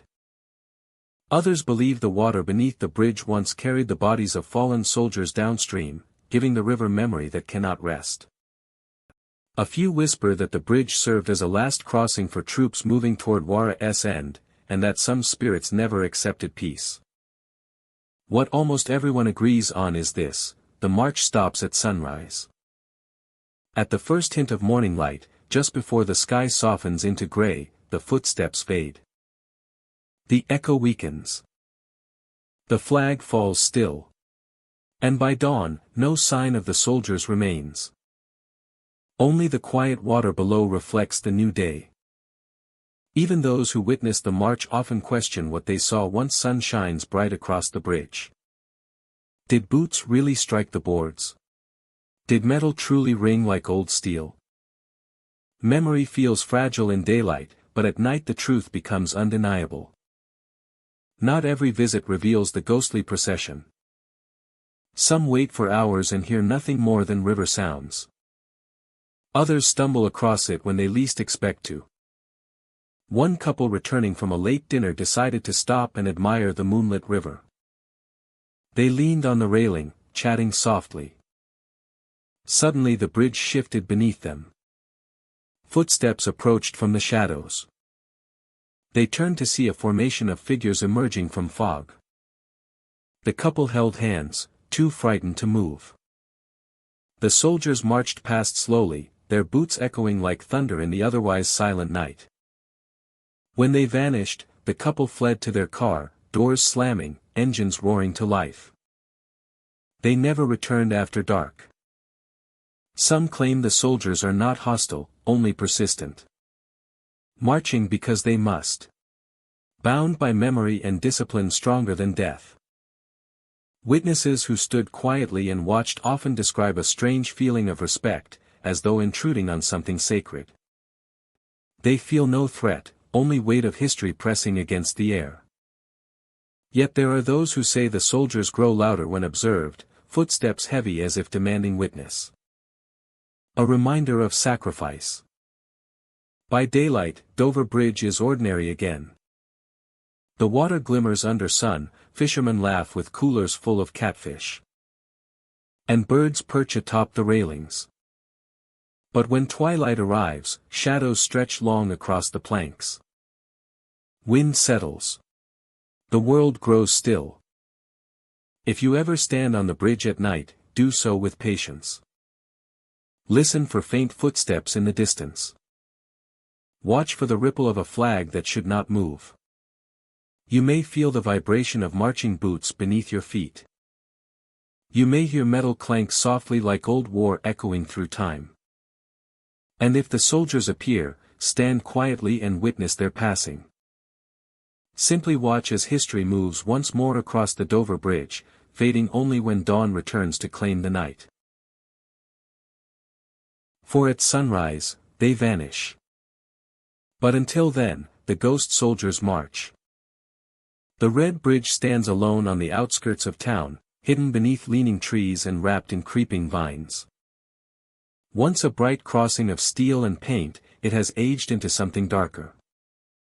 Rust eats along its beams like old scars, and the planks beneath creak softly under the weight of years.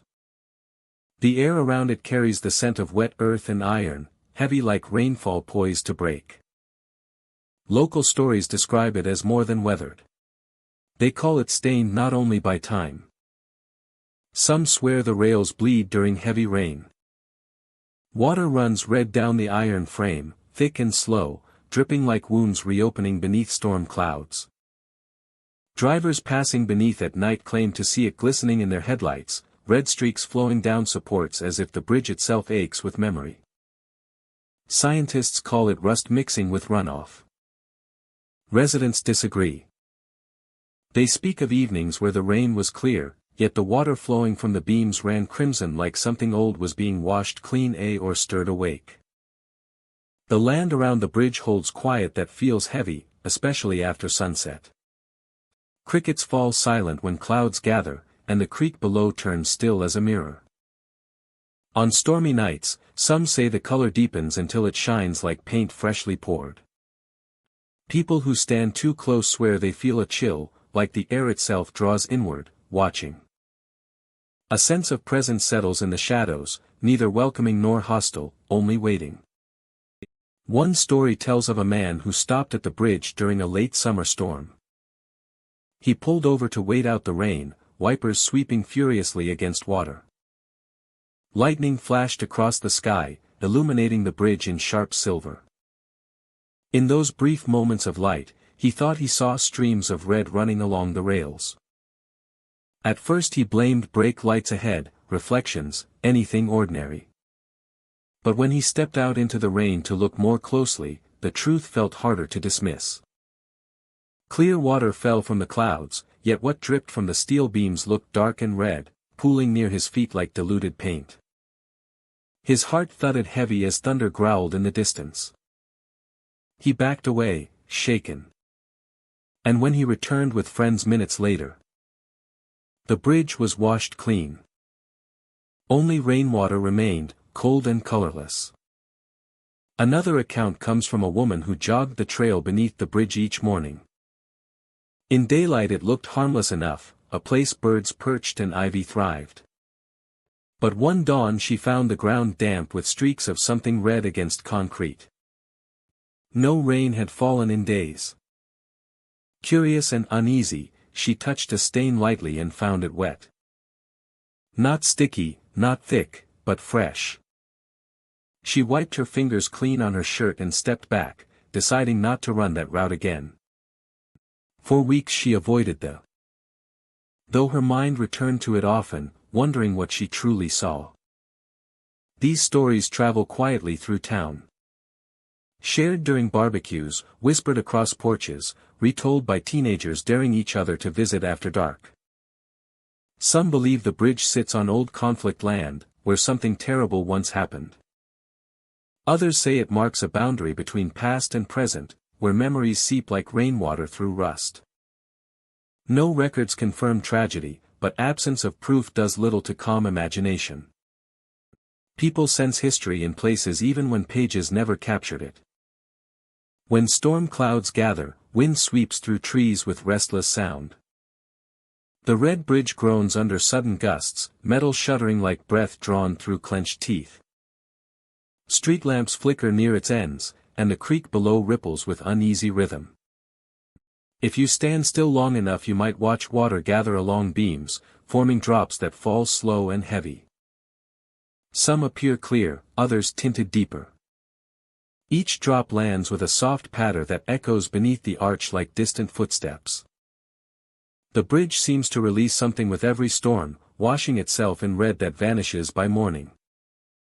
Imagine walking there yourself. The sky dim with rolling clouds, air thick with humidity. You feel electricity in the breeze, that quiet warning before rain.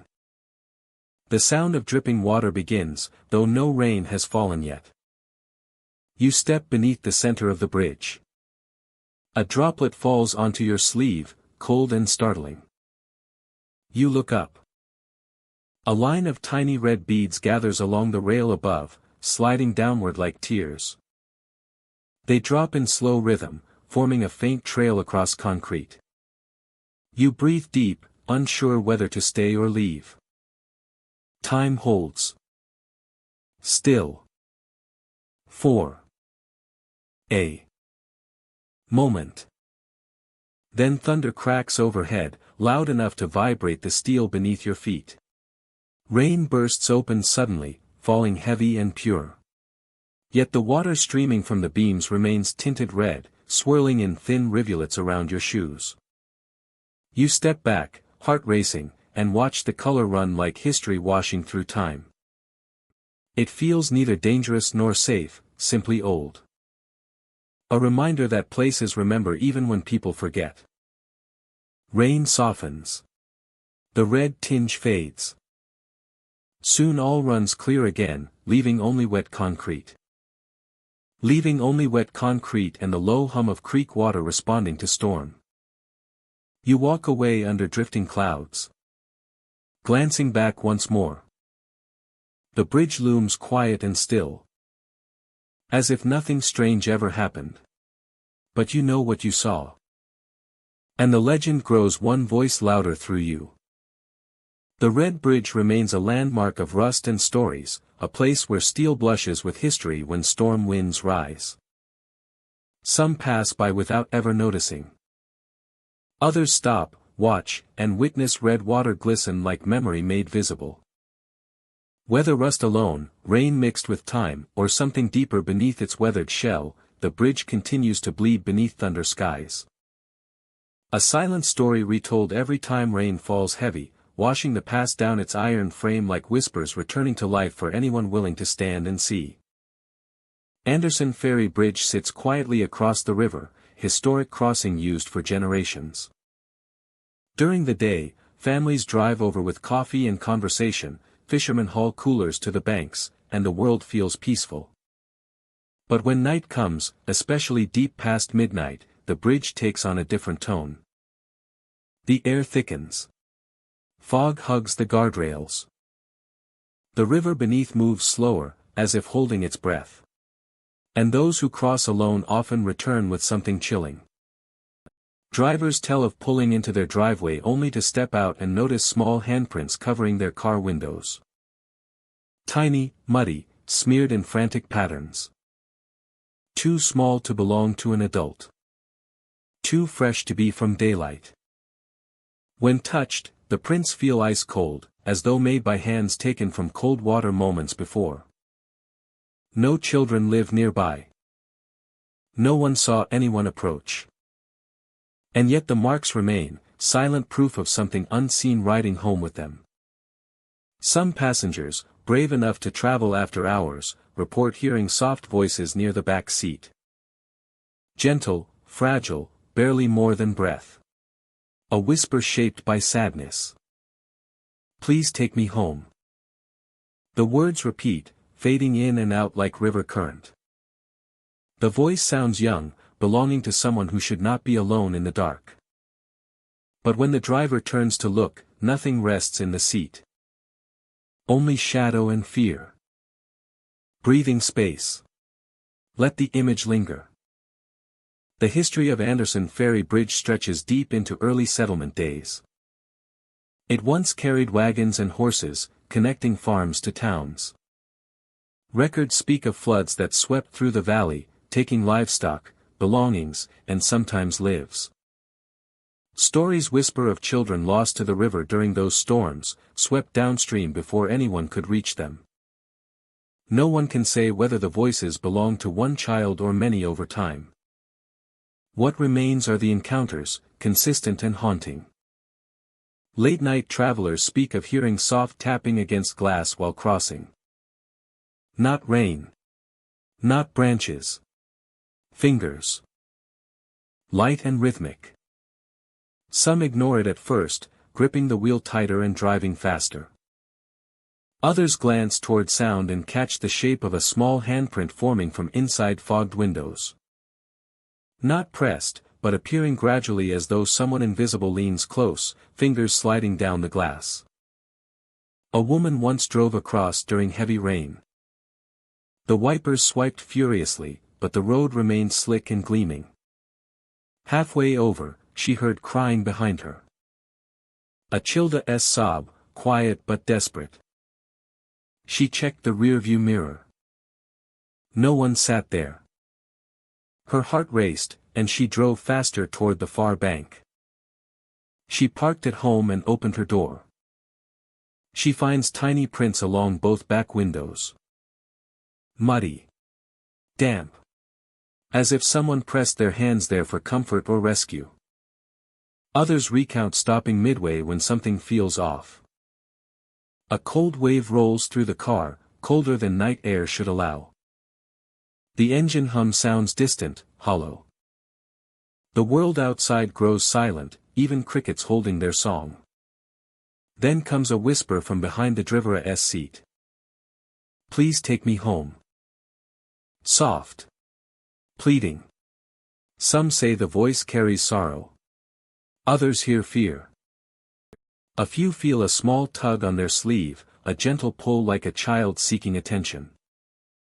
If they do not speak or keep driving without pause, the voice fades away. Once they reach the far side of the bridge, everything returns to normal. But when they later check their car, the prints appear like a reminder of what traveled with them. Breathing space. Not every traveler encounters the presence. Many cross without incident. But those who do often travel alone, late at night, when mist settles low. And headlights reflect off river surface like broken mirrors.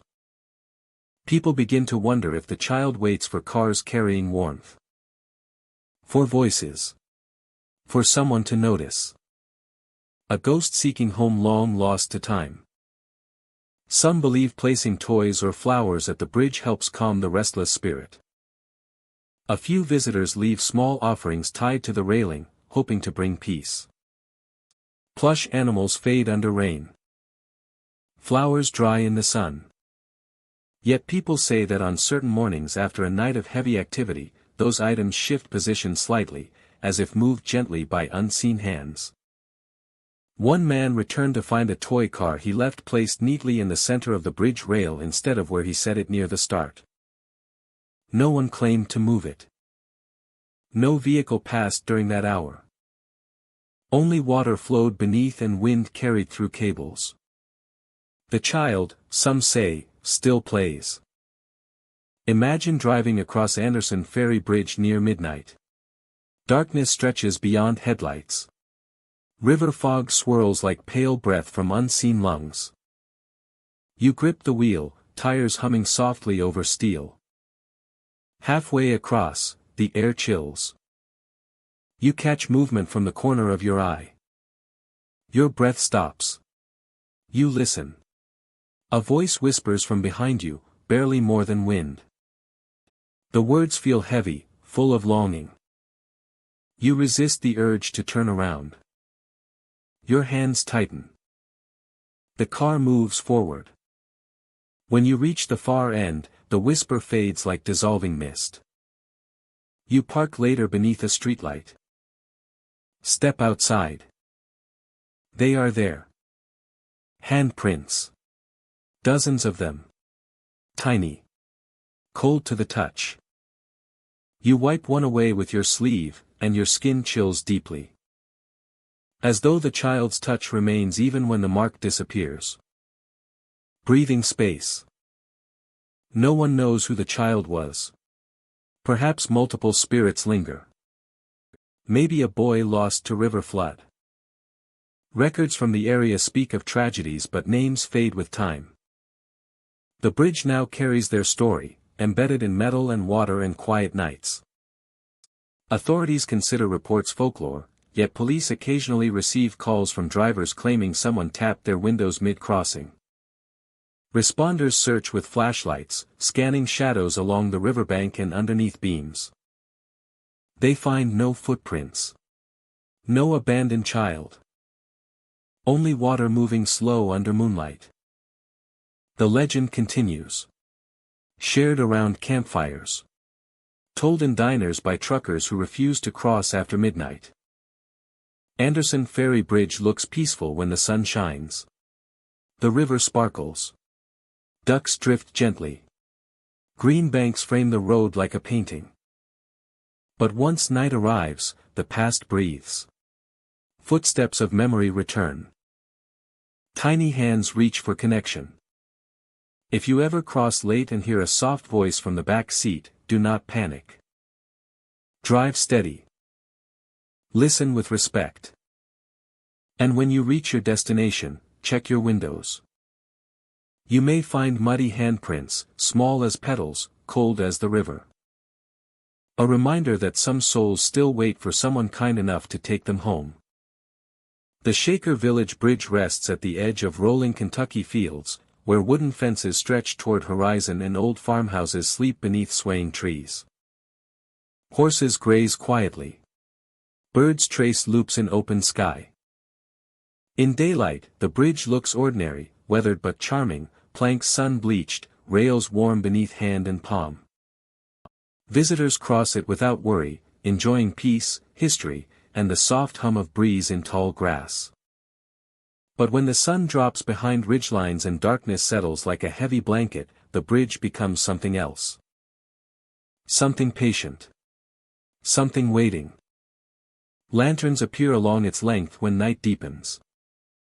Not electric glow or modern light, but old flame color. Flickering orange, swaying gently as though held aloft by steady hands. Yet no one stands beneath them. They float in place, hovering inches above wood, silent and unreal. Those who watch from the path swear they see shapes move behind the glow. But the moment anyone approaches, the lanterns wink out like breath-extinguishing flame. Some who dare to cross after dusk hear singing. A woman's voice, soft and cracked, as if time frayed the edges of her words. She sings a lullaby, broken in tune, trembling like someone remembering children once held. The song winds through trees and across planks, distant then near, too close for comfort though no one stands in sight. The woman appears sometimes, pale beneath moonlight, long dress brushing the boards, hair braided loosely over one shoulder. She walks slowly, as if every step carries weight of memory, her voice rises and falls like waves. Those who see her describe calm at first, hypnotic even, drawn by sorrow in her song. But then they notice her shadow, stretches far too long. While her figure stands only a few feet away, her shadow reaches across the planks like a rope unspooling. Thin, dark, impossibly stretched, running all the way to the far entrance of the bridge. It moves when she moves, but not naturally. It bends like something alive, twisting ahead, waiting for someone to step across it. Anyone who crosses that shadow says the night changes immediately. Air turns cold. The lullaby cracks, losing melody, shifting into hums that sound closer, like breath on the back of the neck. The lanterns flicker to life again in sudden rows, lighting the bridge like a path no one asked to walk. And footsteps follow. Slow. Dragging. Close enough that the traveler feels hair lift on arms, as though someone reaches from behind. Shaker Village once housed a thriving community. Simple living. Hard work. Deep devotion. They built bridges, barns, and gathering halls. They lived quiet lives of discipline, music, and faith. Some believe the woman might have been one of them. A mother separated from her child. A widow who never healed. A voice caught somewhere between longing and grief. People recount her song differently, perhaps because grief never sounds the same twice. Some say she hums gently, almost comforting. Others claim her voice breaks into sobs mid-verse, the sound echoing across dark river water beneath. Yet everyone agrees her shadow remains long and unnatural, stretched across the wood like a warning. One autumn evening, 3 friends stayed late after touring the village. The day was perfect. Leaves gold and rust. Horses grazing peacefully. When twilight came, they decided to walk the bridge despite local caution. Lanterns lit one by one as they stepped forward, though no wind blew and no switch turned. Halfway across, the song reached them. A lonely lullaby.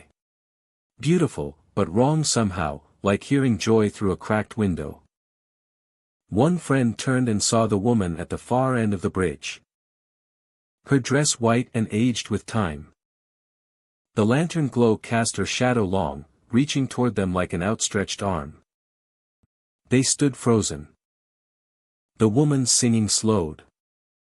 Then her voice broke into a whisper so soft it felt heard rather than heard aloud. The shadow crept forward inch by inch, though her feet did not move.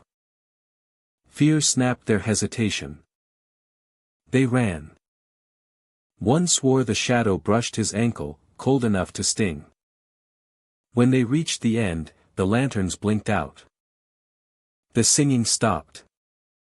The night returned to cricket song as if nothing had happened. Another visitor claimed she crossed alone one night, curious but unafraid. She heard the lullaby before she reached the planks and saw lantern light forming ahead.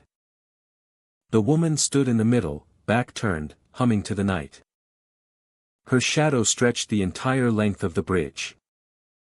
The visitor stepped carefully over it, heart pounding. For a moment everything remained still. Then she felt movement behind her. When she reached solid ground, she finally turned. The woman stood where she had been, but her shadow was gone. No one knows what happens to those who stay too long on the bridge. Most leave before lanterns burn bright. Some claim the lullaby draws you deeper, soft as tide pulling out. You forget time. You forget fear. You follow the shadow thinking it leads somewhere peaceful, but it only leads further into night. Imagine standing there yourself. The scent of old timber and river moss in the air. A woman's voice. Sad, broken, beautiful. Until the bridge glows like a memory alive. Your shadow joins the others. Longer than any human shadow should be, stretching across the planks to meet your feet. You hesitate. The lantern flame dances. The wind dies.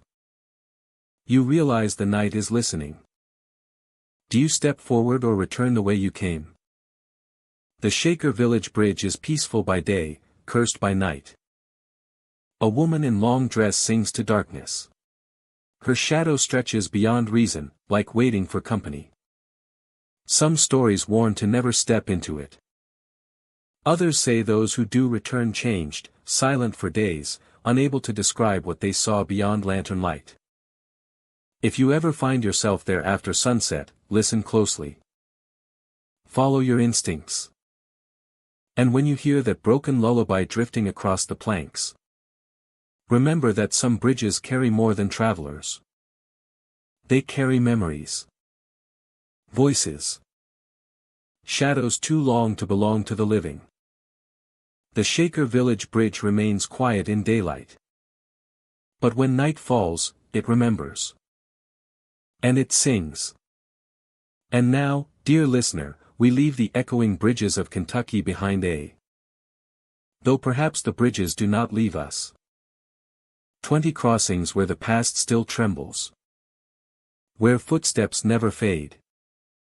Where shadows beckon every traveler to stop, turn, listen. Bridges built for the living, yet ruled by the dead. Thank you for walking with me across these haunted paths. May your journey home tonight be light and safe. And may no footsteps echo behind you when you turn away from this story. If you ever drive across a lonely Kentucky bridge at midnight, do not open your window if you hear someone call your name. It might not be someone you know. Before you go, tell me in the comments. Which bridge terrified you the most, and would you dare to cross it alone after midnight? Sleep well. If the silence allows you to.